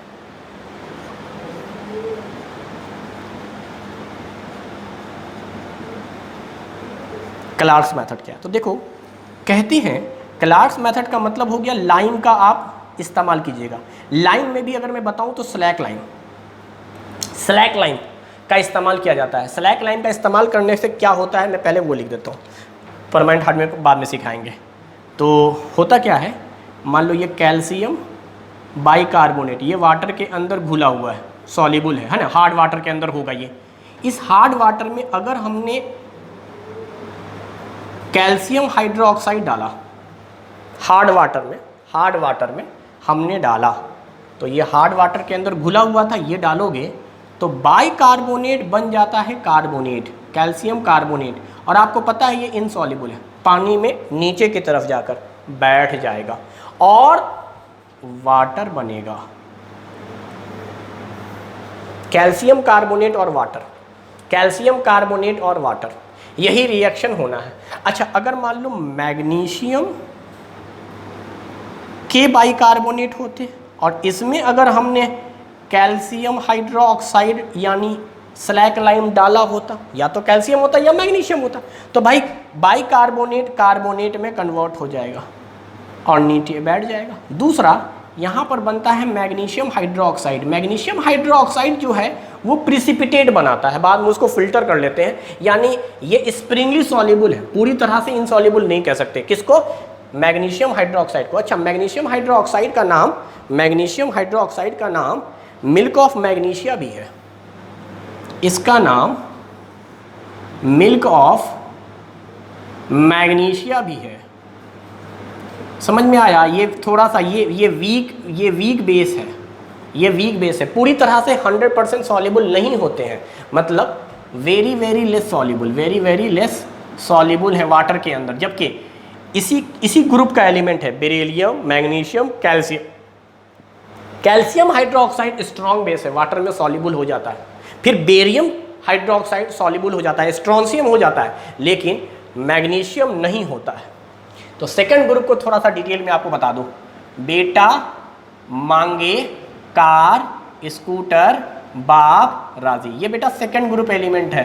सेकंड ग्रुप एलिमेंट में ये बात हमेशा याद रखना, बेरिलियम बनाता है एम्फोटेरिक, बेरिलियम बनावेगा एम्फोटेरिक ऑक्साइड, मैग्नीशियम बनाता है वीक बेस, और बाकी सब बनाते हैं अल्कली, मतलब स्ट्रॉन्ग बेस। तो खैर, मैग्नीशियम हाइड्रोक्साइड वीक बेस है, बहुत कम सॉल्युबल होगा पानी में, मिल्क ऑफ मैग्नीशिया कहेंगे, और इसका इस्तेमाल करते हैं, ये करता है इस्तेमाल कैसे? Act as antacid. जो हमारा स्टमक है ना, उसमें HCl है, HCl जब एक्सेस में सिक्रीट होना शुरू हो जाएगा तो एसिडिटी आ जाता है, उस एसिडिटी को ख़त्म करने के लिए बेस का इस्तेमाल किया जाता है, ताकि एसिड बेस में रिएक्शन हो और न्यूट्रलाइज हो जाए। तो ये मिल्क ऑफ मैग्नीशिया है। खैर, बाद में यहाँ पर वाटर भी बनेगा, तो ये तो फिल्टर कर लो, इसको फिल्ट्रेट करके निकाल लो मैग्नीशियम हाइड्रोक्साइड को, या यूँ समझा जाए कि आपका जो वाटर है ना वो फ्री हो गया है इन सारे आयन से।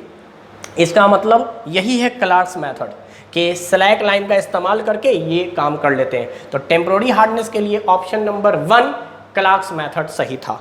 अब चूंकि मुझे समझाना है, इसलिए मैं आपको बाकी मेथड का भी थोड़ा आइडिया दे दूं कि क्या है वो, और परमानेंट हार्डनेस क्या होता है। देखो, परमानेंट हार्डनेस जो होता है ना, यही सेकंड ग्रुप एलिमेंट है, कैल्शियम और मैग्नीशियम। यही कैल्शियम और मैग्नीशियम अब ये सल्फेट के फॉर्म में पाए जाते हैं, यानी परमानेंट हार्डनेस होता है soluble of halide of calcium ion and magnesium ion.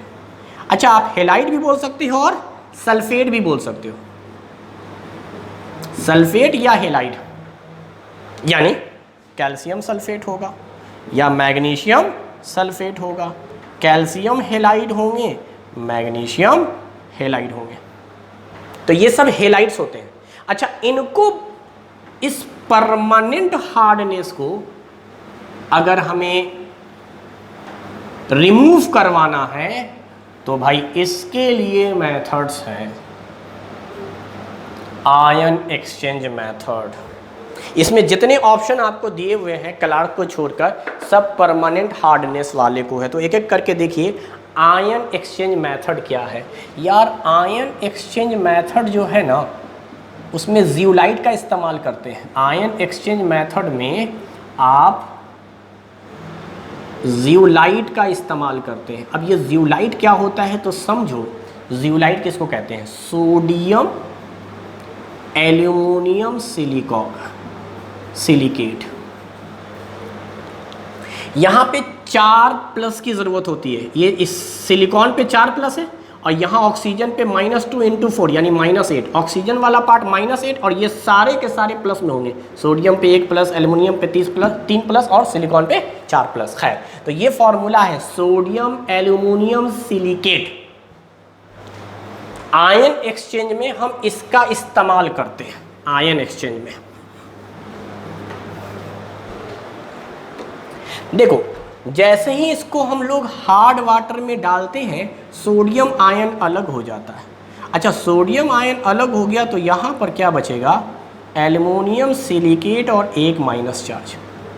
अगर इसके 2 मोल लिए हुए होते हम, तो मैं ऐसे लिख देता हूँ दूसरे को। अब ये जो 2 नेगेटिव है, ये हार्ड वाटर में जो कैल्शियम क्लोराइड था या क्लोराइड नहीं था तो सल्फेट था, उसका कैल्शियम आ जाता है और कैल्शियम यहाँ बाइंड कर जाता है या मैग्नीशियम बाइंड कर जाता है। तो कैल्शियम आयन को ये ले लेता है, ये जियोलाइट, यही आयन एक्सचेंज। और यहाँ से ये सोडियम जाता है या तो ये क्लोरीन के साथ या सोडियम जाकर सल्फेट के साथ रिएक्शन कर लेता है। तो इसका मतलब क्या हुआ कि ये जो हमने जियोलाइट डाला है सोडियम एल्युमिनियम सिलिकेट, ये क्या करता है? हार्ड वाटर में से कैल्शियम आयन को या मैग्नीशियम आयन को खींच लेता है और खींच के एक कंपाउंड बना लेता है। ये कंपाउंड नीचे सेटल डाउन हो जाते हैं, जिसकी वजह से परमानेंट हार्डनेस आपका रिमूव हो जाता है। तो ये तो था आयन एक्सचेंज मेथड। रेजिन का भी इस्तेमाल कर सकते हैं आप। तो तीसरा ऑप्शन जो हमारे पास दिया हुआ है वो दिया हुआ है सिंथेटिक रीजन मेथड। तो देखो इसमें क्या होता है, हम लोग सल्फोनिक एसिड का इस्तेमाल करते हैं। इसको हम लोग इन जनरल कह सकते हैं सल्फोनिक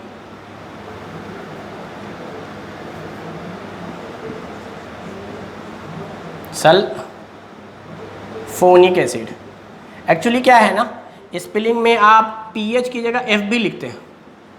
ये ब्रिटिश और अमेरिकन इंग्लिश में थोड़ा सा डिफरेंस है। तो सल्फोनिक एसिड का इस्तेमाल किया जाता है सबसे पहले इसको आयनिक बनाने के लिए NaCl से। तो यहाँ तो HCl निकल गया और साथ में ये बन गया सोडियम सल्फोनेट, इस तरीके से Na+O-। तो इसी का इस्तेमाल करते हैं, इसी को रेजन कहते हैं सिंथेटिक। ये हमारा नेचुरल है, तो ये है सिंथेटिक, सॉरी ये है सिंथेटिक, ये है नेचुरल रेजिन। तो आप इसको रेजिन कहिए। अब क्या करना है, ध्यान से सुनिए। इसमें हम लोग अगर हीट दे दें तो यहाँ से सल्फर डाइऑक्साइड और ऑक्सीजन निकलता है, मतलब ये पूरा पार्ट, और यहाँ बनता है एक ऑर्गेनोमेटेलिक कंपाउंड RNA+। अगर यही 2 मॉलिक्यूल ले लोगे, अब यहाँ जब इसको हम हार्डनेस ऑफ वाटर मतलब वाटर में डालते हैं तो R अलग हो जाएगा और यही आकर कैल्शियम को खींच लेगा और साथ में Na+ अलग हो जाएगा।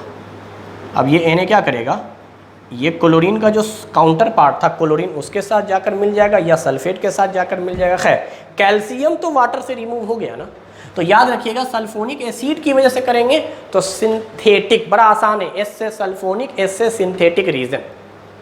तो सब में वही हो रहा है, आपको आयंस ही सोचना है और कुछ नहीं सोचना। अब देखिए जो सबसे इम्पॉर्टेंट है जिसको मैं ज़रूर डील करता हूँ, जो कि ये आने के चांसेस ज़्यादा होते हैं, ये जो आखिर में लिखा हुआ है ना कैलगोन्स मेथड, ये कैलगोन क्या है? कई बार तो ये पूछा था कैलगोन क्या है, तो एक्चुअली एक फॉर्मूला याद रखिएगा Na6P6O18। अब फास्फोरस का चूंकि 3 गुना ऑक्सीजन है, तो ये आपको पी ब्लॉक के अंदर जब ऑक्सो एसिड हम पढ़ा रहे थे तो मैंने आपको पढ़ाया था इक एसिड, अस एसिड, हाइपो अस एसिड, पर एसिड, हाइपर एसिड, उसके साथ साथ ऑर्थो, मेटा, पाइरो। तो ये मेटा है बेटा, 3 गुना को कहते हैं मेटा, मेटा फॉस्फेट है। तो सोडियम, इसका नाम है सोडियम हेक्सा, 6 कार्बनों का है, हेक्सा मेटा फॉस्फेट। कई बार तो यही पूछ लेता है, इसी को कैलगोन कहते हैं। इस पूरे का नाम कैलगोन है, जिसका पूरा नाम हम सोडियम हेक्सा मेटा फॉस्फेट या ये फॉर्मूला लिखें। इसको जब आप हार्ड वाटर में डालते हैं तो इसमें से 2 सोडियम निकल जाता है आयन बनकर, और बचता है 4 सोडियम, 6 ऑक्सीजन, 18, साथ में 2 नेगेटिव चार्ज। भाई 2 सोडियम निकल गए तो काउंटर में 2 नेगेटिव चार्ज, यही पकड़ लेगा कैल्शियम को, यही आयंस क्या करेगा, कैल्शियम के साथ कंबाइन हो जाएगा, तो इस तरह का कोई कंपाउंड बन जाएगा। तो कहने का मतलब है कॉम्प्लेक्स बना लेगा ये, और ये कॉम्प्लेक्स जो होंगे ये वाटर सॉल्युबल नहीं होंगे। तो ये है आपका कैलगोन, जो परमानेंट हार्डनेस को रिलीज कराने में या रिमूव कराने में इस्तेमाल किया जाता है। तो देखिए जो 3 मेथड दिए हुए थे, ion exchange method, synthetic resin method और कैलगोन मेथड, ये हमेशा परमानेंट हार्डनेस को रिमूव कराते हैं। और परमानेंट हार्डनेस होता है हेलाइड या सल्फेट कैल्शियम या मैग्नीशियम के आयंस के साथ होता है। तो ये था हमारा क्वेश्चन नंबर 20। आइए 22 की तरफ चलते हैं। फिर से मैचिंग का सवाल है, और यहाँ केमिकल बॉन्डिंग का ये सवाल है हाइब्रिडाइजेशन पर। यहाँ ए है XeF4, बी है हमारा XeF6, हमारा XeOF4, और डी है हमारा XeO3। देखो ये तो स्ट्रक्चर मैं पहले ही बना लेता हूँ, यहाँ पर करना क्या है वो सुनिए। सराउंडिंग एटम जितने होंगे उतने सिग्मा बॉन्ड होंगे, 4 सराउंडिंग मतलब 4 सिग्मा, प्लस क्या इसके अंदर 8 इलेक्ट्रॉन होते हैं, ज़ेनॉन है, तो फ्लोरीन को सिंगल इलेक्ट्रॉन की ज़रूरत होती है, तो 4 इलेक्ट्रॉन तो ये ले गया, बचा कितना, 4 का मतलब हुआ 2 पेयर। तो sigma bond plus lone pair क्या होते हैं, 6 का मतलब हाइब्रिडाइजेशन क्या होगा, sp3d2। लेकिन 2 लोन पेयर हैं, तो ये दोनों लोन पेयर कहाँ आएंगे, आपको मालूम है इस हाइब्रिडाइजेशन में एक्सियल पोजीशन पर आते हैं। तो इस स्ट्रक्चर को हम लोग कहेंगे स्क्वायर प्लेनर, स्क्वायर प्लेनर। चलिए यहाँ बात करें, सराउंडिंग में कितने एलिमेंट हैं, 6, तो 6 इलेक्ट्रॉन ये लेकर चला गया, तो बचेगा कितना, 2 का मतलब 1 लोन पेयर, 7 का मतलब sp3d3। स्ट्रक्चर अगर बना दे हम ज़ेनॉन 7 बनाना है आपको, यही तो है। तो यहाँ पर देखिए इस तरीके से हम लोग स्ट्रक्चर ड्रॉ करेंगे, तो ये स्ट्रक्चर हमारा जो निकल कर आएगा वो निकल कर आएगा, लोन पेयर की वजह से डिस्टॉर्टेड कहते हैं, distorted octahedral. This structure is distorted octahedral. तो आप देखें पहला का आंसर हो रहा है स्क्वायर प्लेनर, यानी 1 का 2, ठीक है, और दूसरे का आ रहा है डिस्टॉर्टेड, यानी पहला दूसरे ऑप्शन में से कोई एक होगा। तीसरा या चौथा कुछ निकाल कर देख लो, सी या डी, दो ही ऑप्शन मिल रहे हैं, पहला और दूसरे में लिखा हुआ है ए के सामने 2, बी के सामने 3। चलिए अब हम लोग तीसरा स्ट्रक्चर देख लेते हैं भैया। तीसरा सोचो, टोटल सराउंडिंग में एटम कितने, 5 सिग्मा बॉन्ड। अच्छा ध्यान से सुनो, 4 फ्लोरीन ले लेगा और ऑक्सीजन हमेशा 2 बॉन्ड बनाता है, यानी 2 इलेक्ट्रॉन लेगा, तो 4 और 2 6, 2 बच गए, 2 का मतलब 1 लोन पेयर, 1 लोन पेयर का मतलब 6 का मतलब sp3d 2 और 1 लोन पेयर है, तो इसका मतलब ये स्ट्रक्चर जो बनेगा 1 लोन पेयर है, बाकी सब 1 लोन पेयर है, बाकी सब, तो इसका मतलब ये स्ट्रक्चर, ऑक्सीजन भी है ना, ऑक्सीजन, ये स्ट्रक्चर जो बनेगा, ये स्ट्रक्चर बन जाएगा आपका square pyramidal, square pyramidal, square pyramidal, square pyramidal. हालांकि हम लोग रेगुलर क्लास में जब आए थे तो इसको एक स्पेशल ट्रिक से ही बनाया था, वैलेंस इलेक्ट्रॉन वाले, उसको अभी हम नहीं देख रहे हैं, ये बहुत आसानी से बता दे रहा हूँ मैं। तो इसका क्या हो गया भाई आंसर, तीसरे का स्क्वायर पिरामिडल, इसका मतलब चौथा, तीसरे का चौथा, यानी फर्स्ट आंसर सही है, फर्स्ट आंसर सही है। आप चाहो तो इसको भी देख सकते हो, इसका मतलब क्या हो गया, 3 सराउंडिंग एटम है तो 3 सिग्मा बॉन्ड। अच्छा लोन पेयर कितना बचेगा ज़रा देख लें, 3 दूनी 6, एक लोन पेयर बचेगा, यानी 4 हो गया, तो XE को लिख कर 4 बना लो, 4 में 1 लोन पेयर है, बाकी 3 ऑक्सीजन है भाई, यानी पिरामिडल स्ट्रक्चर, पिरामिडल। अगर चारों जगह होता तो टेट्राहेड्रल होता, एक भी लोन पेयर है तो पिरामिडल 2 लोन पेयर होते, वी शेप, बेंड शेप, है ना। तो इस तरीके से हम लोग देख सकते हैं हाइब्रिडाइजेशन बना कर। सराउंडिंग एटम हमेशा जितने होंगे उतने सिग्मा बॉन्ड रखना, फिर देखना कितने इलेक्ट्रॉन बच गए, उनको पेयर में बनाकर लोन पेयर कहना, उसके बाद स्ट्रक्चर ड्रॉ कर लेना।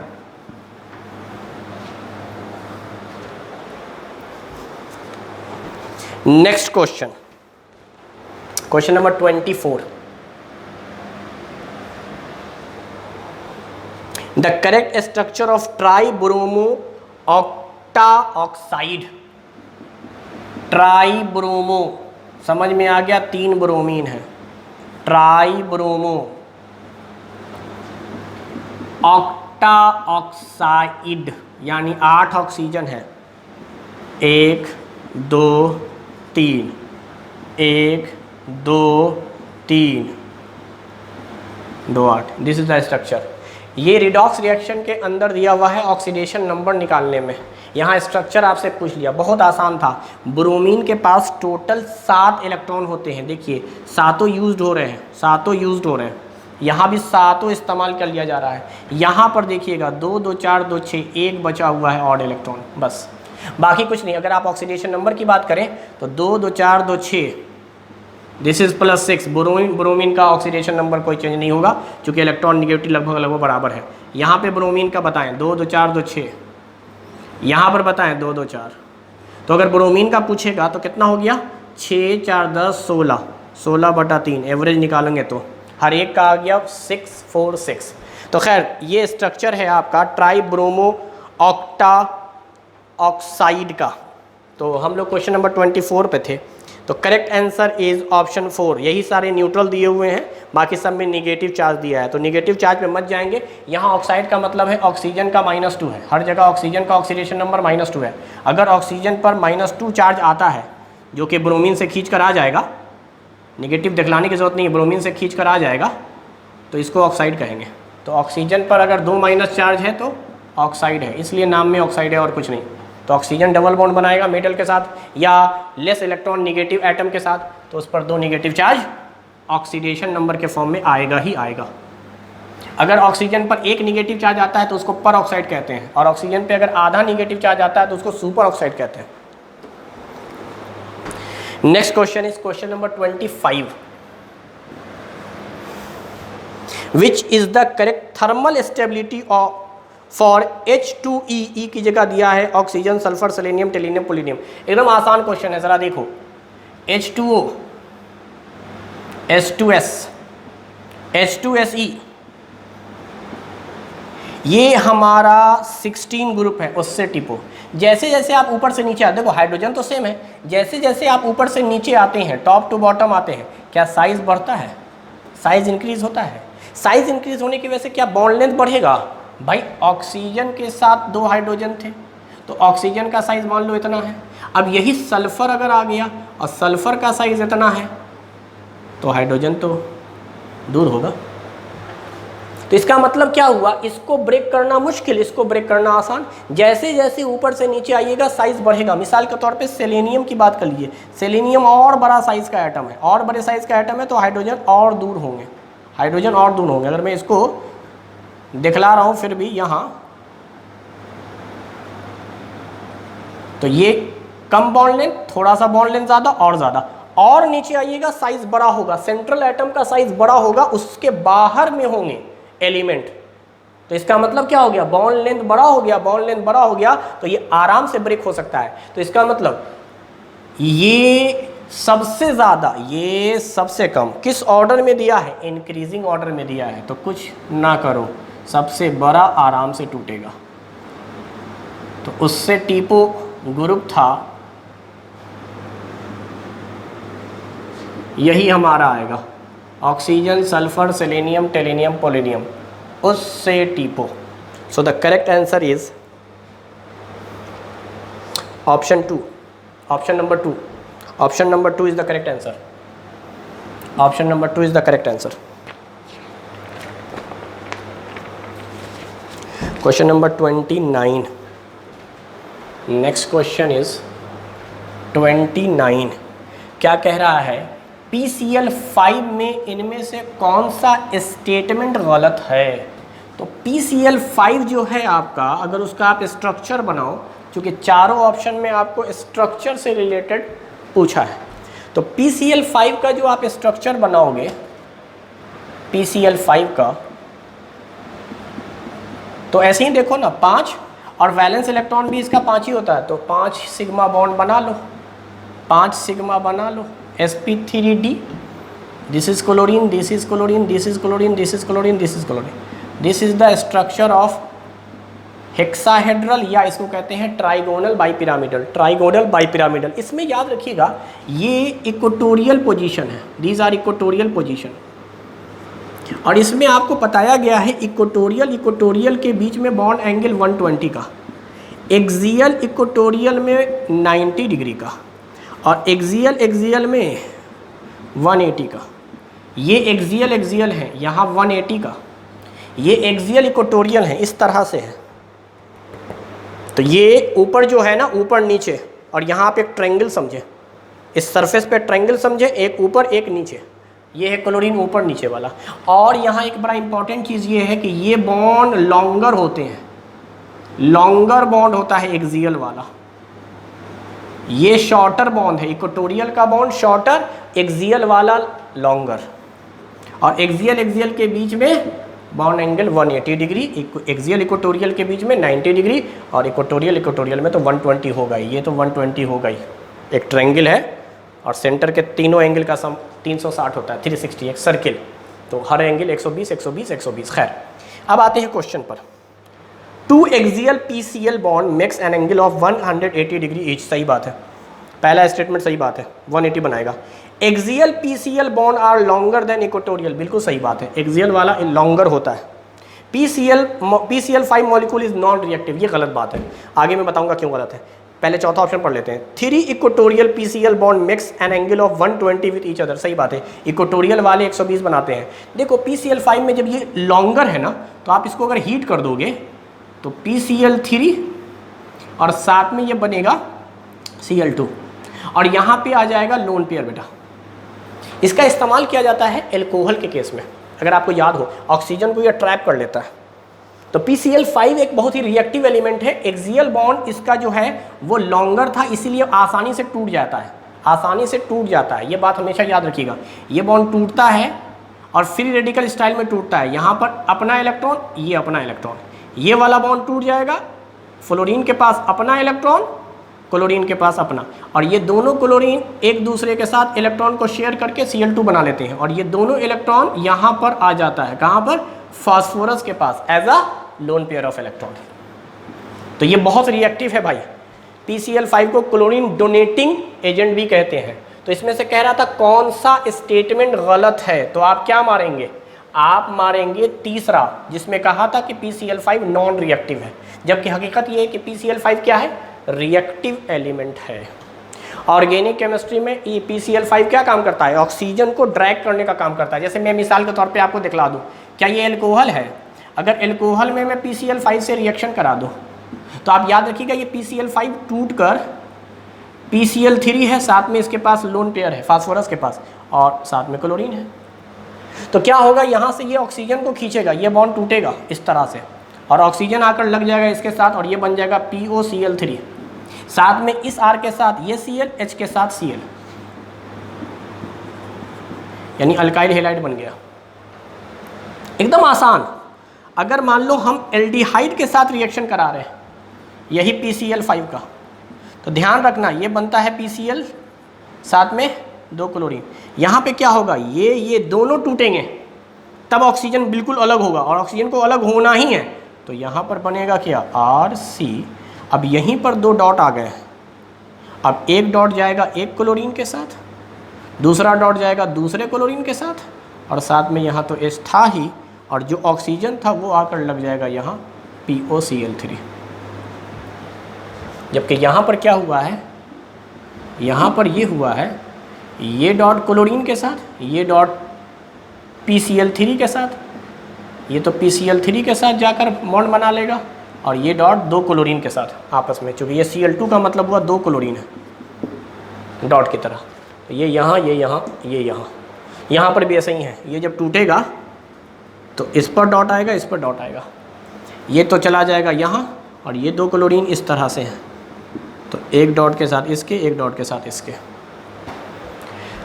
तो ये थोड़ा सा आपको मैंने बता दिया कि ऑर्गेनिक केमिस्ट्री में PCl5 एक फ्री रेडिकल रिएक्शन की तरह इस्तेमाल किया जाता है, और ये इसीलिए इस्तेमाल किया जाता है क्योंकि एक्सियल वाला बॉन्ड लॉन्गर होने की वजह से हीट देने पर टूट जाता है, और होमोलिटिक बॉन्ड फ्यूजन होता है, जिसकी वजह से ये बहुत रिएक्टिव हो जाता है, चूँकि लोन पेयर आ जाता है इसके ऊपर। आगे आइए क्वेश्चन नंबर 30। ये क्वेश्चन अभी थोड़ी देर पहले मैंने बता ही दिया था आपको। कह रहा है इनमें से कौन सा एम्फोटेरिक नेचर का है। देखो कैल्शियम हाइड्रोक्साइड तो स्ट्रॉन्ग बेस है बेटा, इसको अल्कली कहेंगे। मैग्नीशियम हाइड्रोक्साइड मैंने कहा था वीक बेस है, क्योंकि ये बनाता है milk of magnesia. Milk of magnesia antacid की तरह इस्तेमाल करते हैं। बेरिलियम हाइड्रोक्साइड एम्फोटेरिक बनाता है भाई, और बताया था आपका SrOH स्ट्रोंशियम हाइड्रोक्साइड। तो पूछ रहा था इनमें से कौन बना रहा है एम्फोटेरिक ऑक्साइड, तो करेक्ट आंसर ये है। बाकी मैं आपको सिखा देता हूँ, दुनिया में जो एम्फोटेरिक ऑक्साइड है वो 7 एलिमेंट है, 7 एलिमेंट। एम्फोटेरिक ऑक्साइड के लिए ट्रिक याद रखिएगा, सुनो, सब,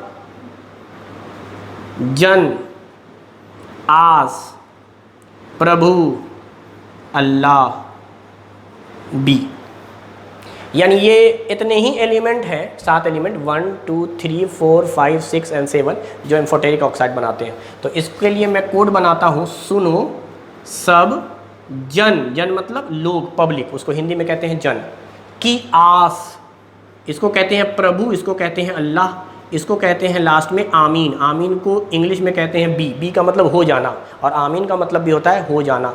तो क्या कहा जा रहा है, कोई बंदा है जो अल्लाह से फरियाद कर रहा है, और वो क्या कह रहा है, सुनो सब जन की आस हो प्रभु अल्लाह, सुनो सब जन की आस हो प्रभु अल्लाह, और लास्ट में कह रहा है आमीन। आमीन का मतलब बी, बी का मतलब हो जाना। तो tin, antimony, zinc, arsenic, lead, aluminium, beryllium, these are amphoteric in nature, यानी इनके जो ऑक्साइड होंगे वो एम्फोटेरिक होंगे लाइक दिस। अच्छा, एम्फोटेरिक ऑक्साइड क्या होता है, एक ऐसा ऑक्साइड जो एसिड के साथ रिएक्ट कर सकता है और बेस के साथ रिएक्ट कर सकता है, दोनों के साथ रिएक्ट कर सकता है, acid and base. For example अगर हमने ये रिएक्शन करवाया एसिड के साथ, तो क्या होगा, ये खुद बेस की तरह काम करेगा, ये OH रिलीज करेगा, यहाँ से H, 2 OH है तो 2 H, 2 वाटर बन गए, और साथ में ये एक साल्ट बना लेगा। यानी अगर एसिड के साथ रिएक्ट करेगा तो खुद को बेस बना लेगा, और अगर बेस के साथ रिएक्ट करेगा तो खुद को एसिड बना लेगा। एसिड बेस दोनों के साथ रिएक्ट कर सकता है। जब ये इसके साथ रिएक्ट करता है तो बना लेता है सोडियम बेरिलियम टेट्राहाइड्रोक्साइड। ये इस तरह का स्ट्रक्चर बनाता है। हालांकि ये कॉम्प्लेक्स कंपाउंड है, एडिशन रिएक्शन एक तरह से हुआ है। इसका नाम हो जाएगा सोडियम, और अंदर 4 लिगेंड है तो कहेंगे इसको tetra hydroxy beryllate. Oxidation number तो सेकंड ग्रुप का B2 ही होता है, सबका ऑक्सीडेशन नंबर 2 है, सबका सेकंड ग्रुप है। तो ये खैर बहरहाल मैंने ऐसे ही नाम लिख दिया। तो कहने का मतलब ये है कि एम्फोटेरिक ऑक्साइड पूछा गया था, तो इसमें एम्फोटेरिक ऑक्साइड है beryllium hydroxide. These are amphoteric in nature. Why amphoteric in nature? क्योंकि ये बनाते हैं एसिड के साथ रिएक्शन करके और बेस के साथ रिएक्शन करके अलग अलग प्रोडक्ट। यानी एसिड बेस दोनों से रिएक्ट कर सकता है। एसिड से रिएक्ट करता है तो बेस की तरह ट्रीट होता है, बेस से रिएक्ट करता है तो एसिड की तरह। और दुनिया में 7 एलिमेंट हैं जो एम्फोटेरिक नेचर के हैं। अगर मैं प्रॉपर्टी वाइज बताऊँ तो याद रखिएगा 5 मेटल हो गए। ये एसएन आपका मेटल है। 14 ग्रुप जब पढ़ाया था तो बताया था carbon non metal, silicon, germanium metalloid, tin और लेड। टिन और लेड ये 14 ग्रुप के मेटल्स हैं। तो मैंने जो ट्रिक बनाया है उसमें भी एक पैटर्न फॉलो किया है। पहला वाला मेटल, दूसरा वाला मेटलॉइड। मेटलॉइड यानी ये जो आप एंटीमनी देख रहे हैं Sb जिसको कहा है सब, वो मेटलॉइड है। फिर जिंक मेटल है आपका, डी ब्लॉक एलिमेंट है, जिंक इज मेटल, लेकिन आर्सेनिक मेटलॉइड है। तो आपको यही पैटर्न फॉलो करना है, मेटल मेटलॉइड मेटल मेटलॉइड, उसके बाद सब metal. Aluminium most abundant metal, beryllium second group में है, मेटल है लेकिन बनाता एम्फोटेरिक ऑक्साइड है। तो 5 मेटल हो गए और 2 मेटलॉइड हो गया, antimony and arsenic, Sb and As। 2 metalloid 5 metals, ये क्या बना रहे हैं? Amphoteric oxide. तो एम्फोटेरिक ऑक्साइड दुनिया में इतने ही एलिमेंट हैं जो बनाते हैं।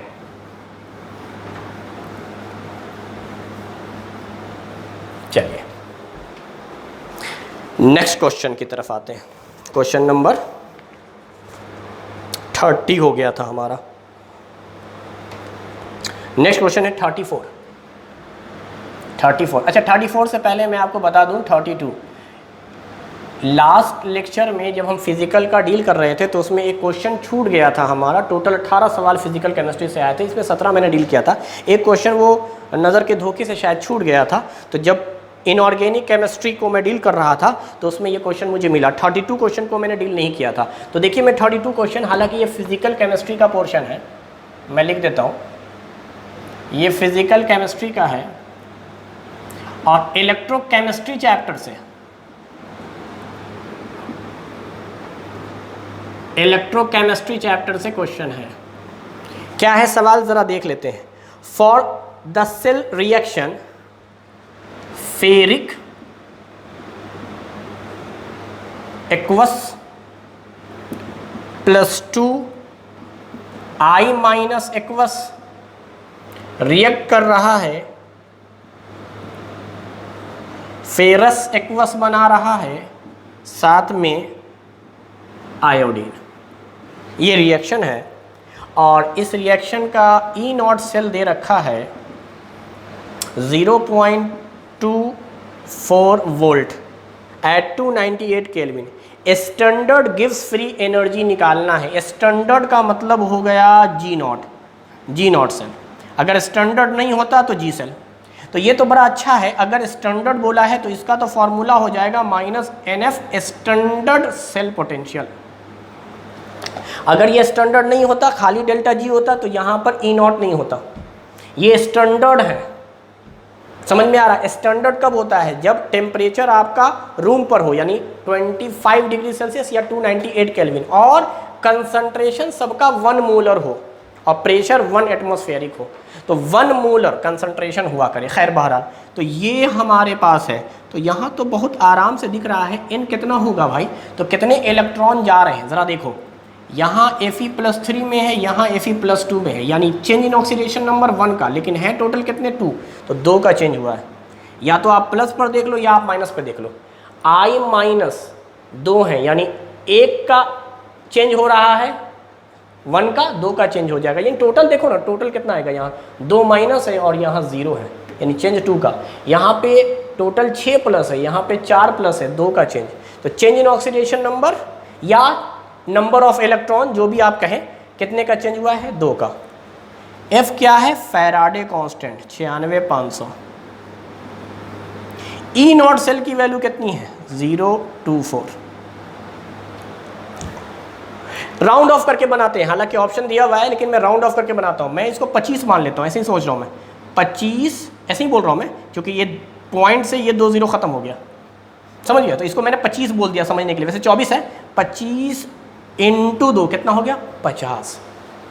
कितना हो गया, 50। देखो 50, इसका मतलब माइनस में है ना, माइनस इतना को हमें क्या करना है, 50। अच्छा, मैं 50 से कभी भी डिवाइड नहीं करता हूँ, मैं डिवाइड किससे करता हूँ, 100 से। तो 2 से मल्टीप्लाई कर दो और 100 से डिवाइड कर दो। सॉरी 50 से मल्टीप्लाई करना था, डिवाइड नहीं, 1 मिनट। 50 से तो मुझे मल्टीप्लाई करना था ना, तो क्या करेंगे, सुनो, उल्टा कर देंगे। यहाँ तो 50 ऊपर आया है ना, 25 × 2 50। ये मैं सिखा रहा हूँ थोड़ा सा कैलकुलेशन आसान करने का तरीका। तो 50 से मल्टीप्लाई ना करके मैं किससे मल्टीप्लाई करता हूँ, 100/2 से। 100 से मल्टीप्लाई करना बड़ा आसान था, 2 0 लगा दिया। अब क्या कर दूँ मैं, 2 से डिवाइड, 2 चौके 8, 2 8 16, 2 दूनी 4, 48, 2 5 0। हालांकि ये ज़्यादा आ रहा होगा क्योंकि 24 दूनी 48 था, आप 50 से मल्टीप्लाई कर रहे हैं जबकि 48 था। खैर बहरहाल, लेकिन बात कर रहा हूँ इतना जूल पर मोल आया। इसका यूनिट जो होता है वो जूल होता है, और 1 मोल के लिए फैराडे कांस्टेंट होता है, 1 मोल इलेक्ट्रिक चार्ज का। तो इतना जूल पर मोल आया। चलिए ऑप्शन देखिए क्या था, किलो जूल पर मोल सब में दिया है, और 2 ही ऑप्शन है, 1 और 4, जहाँ माइनस है। तो 2 3 तो पहले ही कट गया आपका। किलो जूल के लिए क्या करेंगे, 1000 से डिवाइड, यानी ये हो जाएगा -48.25 किलो जूल पर मोल। राउंड ऑफ करके निकालिए, तो मेरा सही जवाब होना चाहिए ऑप्शन 4, 46.32। Option 6, option 4। पहला ऑप्शन तो बहुत ही कम है, 23, यानी ये तो होगा नहीं। तो ये फिजिकल केमिस्ट्री का क्वेश्चन जो रह गया था वो देखिए आसान था, ज़्यादा मुश्किल तो सवाल थे नहीं, तो यहाँ से उस क्वेश्चन को हमने ले लिया। अब नेक्स्ट क्वेश्चन है हमारा जो इनऑर्गेनिक का है, वो है 34।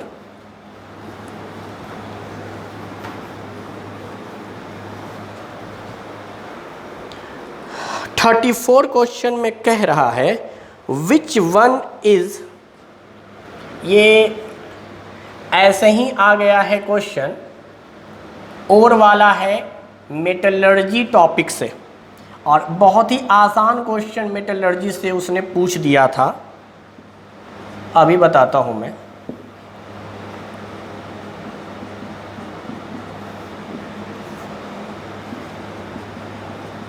क्वेश्चन कह रहा है which one is malachite from the following. Malachite और कौन से होते हैं, तो याद रखिएगा मेलाकाइट होते हैं कॉपर कार्बोनेट या क्यूप्रिक कार्बोनेट और क्यूप्रिक हाइड्रोक्साइड, ग्रीन कलर का होता है, यही है मेलाकाइट।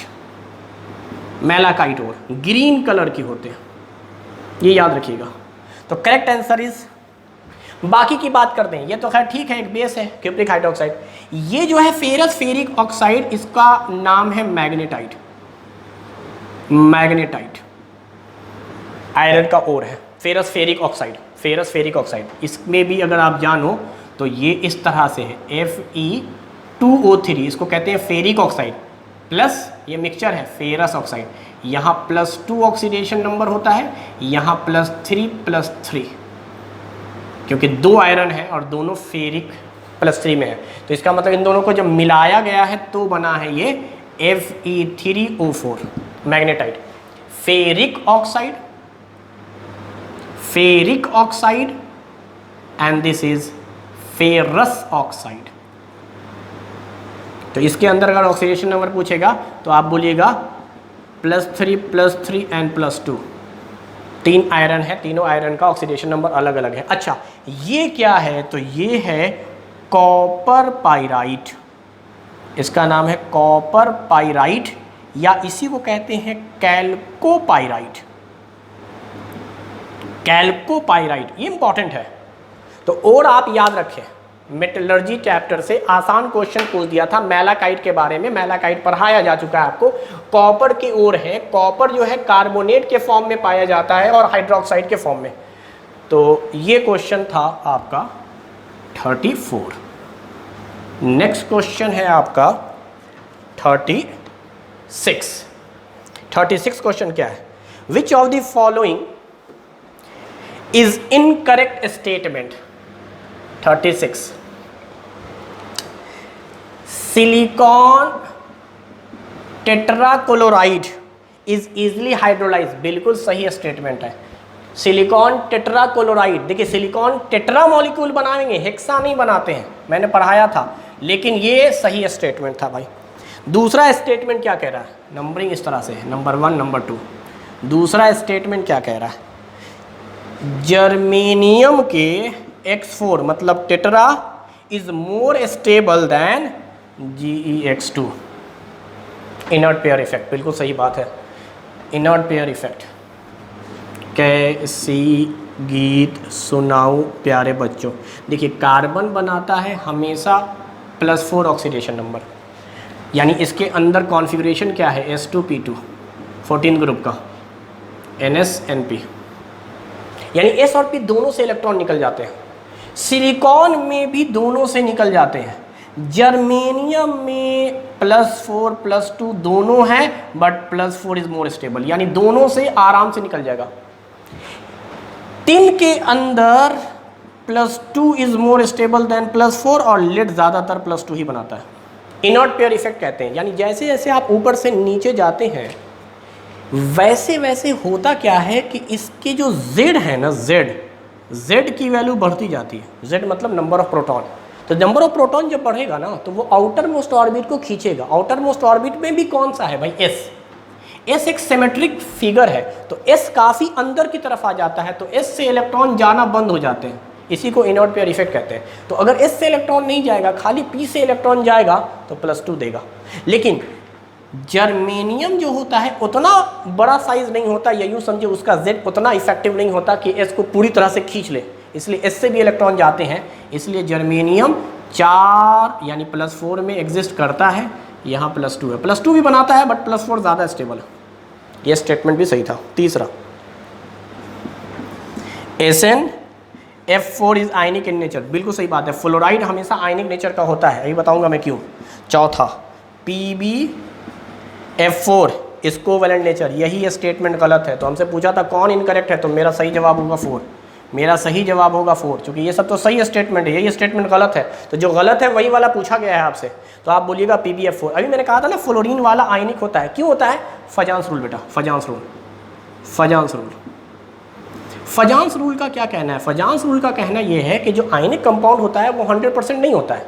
आयनिक कंपाउंड कोई भी 100% नहीं होते हैं। आयनिक कंपाउंड में क्या होता है, ये 2 मॉलिक्यूल हैं A और B, A ने अपना इलेक्ट्रॉन दे दिया, देने के बाद A बन गया पॉजिटिव और B ने लेकर बन गया नेगेटिव। अब क्या होगा, इनके बीच में एक इलेक्ट्रोस्टैटिक फोर्स ऑफ अट्रैक्शन होता है, ये तो आयनिक कहता है, जिसकी वजह से क्या होता है, जिसकी वजह से ये होता है कि इनके बीच में एक आयनिक बॉन्ड बन जाता है, जिसको कंप्लीट ट्रांसफर ऑफ इलेक्ट्रॉन कहते हैं। लेकिन फजांस का कहना है कि नहीं, जो पॉजिटिव हो गया है कैटायन, वो इलेक्ट्रॉन को अपने पास खींचता है और इस खींचने को पोलराइजिंग पावर ऑफ कैटायन कहते हैं। तो जितना बड़ा प्लस चार्ज होगा उतना ज़्यादा खींचेगा, तो जितना ज़्यादा चार्ज उतना अच्छा, खींचने की ताकत ज़्यादा। अच्छा, B- की बात करें तो इसको कहते हैं पोलराइजेबिलिटी, जो बहुत आराम से दे दे, बहुत आराम से दे दे, उसको कहेंगे पोलराइजेबिलिटी। तो ये तो हो गया कि अगर ये केटायन इलेक्ट्रॉन ले रहा है और एनायन इलेक्ट्रॉन दे रहा है, तो एक तरह से शेयरिंग हो गया कि इसने पहले इलेक्ट्रॉन दिया, केटायन बना, फिर खींच रहा है, तो वापस इलेक्ट्रॉन ले रहा है, मीन्स शेयरिंग। तो फजांस रूल जो है ना वो शेयरिंग के लिए आया था। और फजांस रूल के लिए मैंने आपको ट्रिक सिखा रखा है, यानी कोवैलेंट कैरेक्टर अगर आपको देखना हो तो कोवैलेंट के लिए क्या है बताया गया भाई, चार्ज के तो डायरेक्टली प्रोपोर्शनल होगा ही, उसके बाद मानो कि फैजान जो है ना एसी में रहना पसंद करता है। कहाँ रहना पसंद करता है? एसी में। एसी में ए का मतलब क्या हुआ? Anionic size. एनायनिक साइज के डायरेक्टली प्रोपोर्शनल होगा और कैटायनिक साइज के इनवर्सली। कैटायनिक साइज के इनवर्सली, इसी को एसी कहा है। तो ये तो कोवैलेंट कैरेक्टर है, तो आयनिक उल्टा हो गया ना, इसी का उल्टा ना आयनिक हो गया। तो आयनिक कैटायनिक के डायरेक्टली, और आप देखिए ऊपर से नीचे आइएगा तो पीबी का साइज बड़ा होगा, यही क्वेश्चन पूछा था, और इन दोनों के साइज बड़े हैं, बल्कि पीबी का तो और बड़ा है। तो ठीक है भाई, आयनिक कैरेक्टर हो रहा है, लेकिन एनायन का साइज छोटा होना चाहिए, इन्वर्सली रिलेशन है। तो फ्लोरीन का साइज छोटा तो होता तो है, बहुत ज़्यादा इलेक्ट्रॉन निगेटिव है, फ्लोरीन का साइज छोटा तो है, तो इसीलिए SnF4 PbF4 these are ionic compound. Cation का साइज बड़ा, एनायन का साइज छोटा, याद रखिएगा। एनायन अगर छोटा है तो कोवैलेंट कैरेक्टर कम है, और केटायन अगर बड़ा है तब भी कोवैलेंट कैरेक्टर कम है। कोवैलेंट कम है तो आयनिक ज़्यादा है। तो ये सब फजांस रूल और केमिकल बॉन्डिंग से बन जाएगा। हालांकि ये सारा क्वेश्चन जो है ये एग्जाम्पल में पढ़ाया जाता है, आयनिक एग्जाम्पल दिया जाता है, और परसेंटेज आयनिक कैरेक्टर या परसेंटेज कोवैलेंट कैरेक्टर बताया जाता है, तो उसमें ये सारे एग्जाम्पल दिए जाते हैं।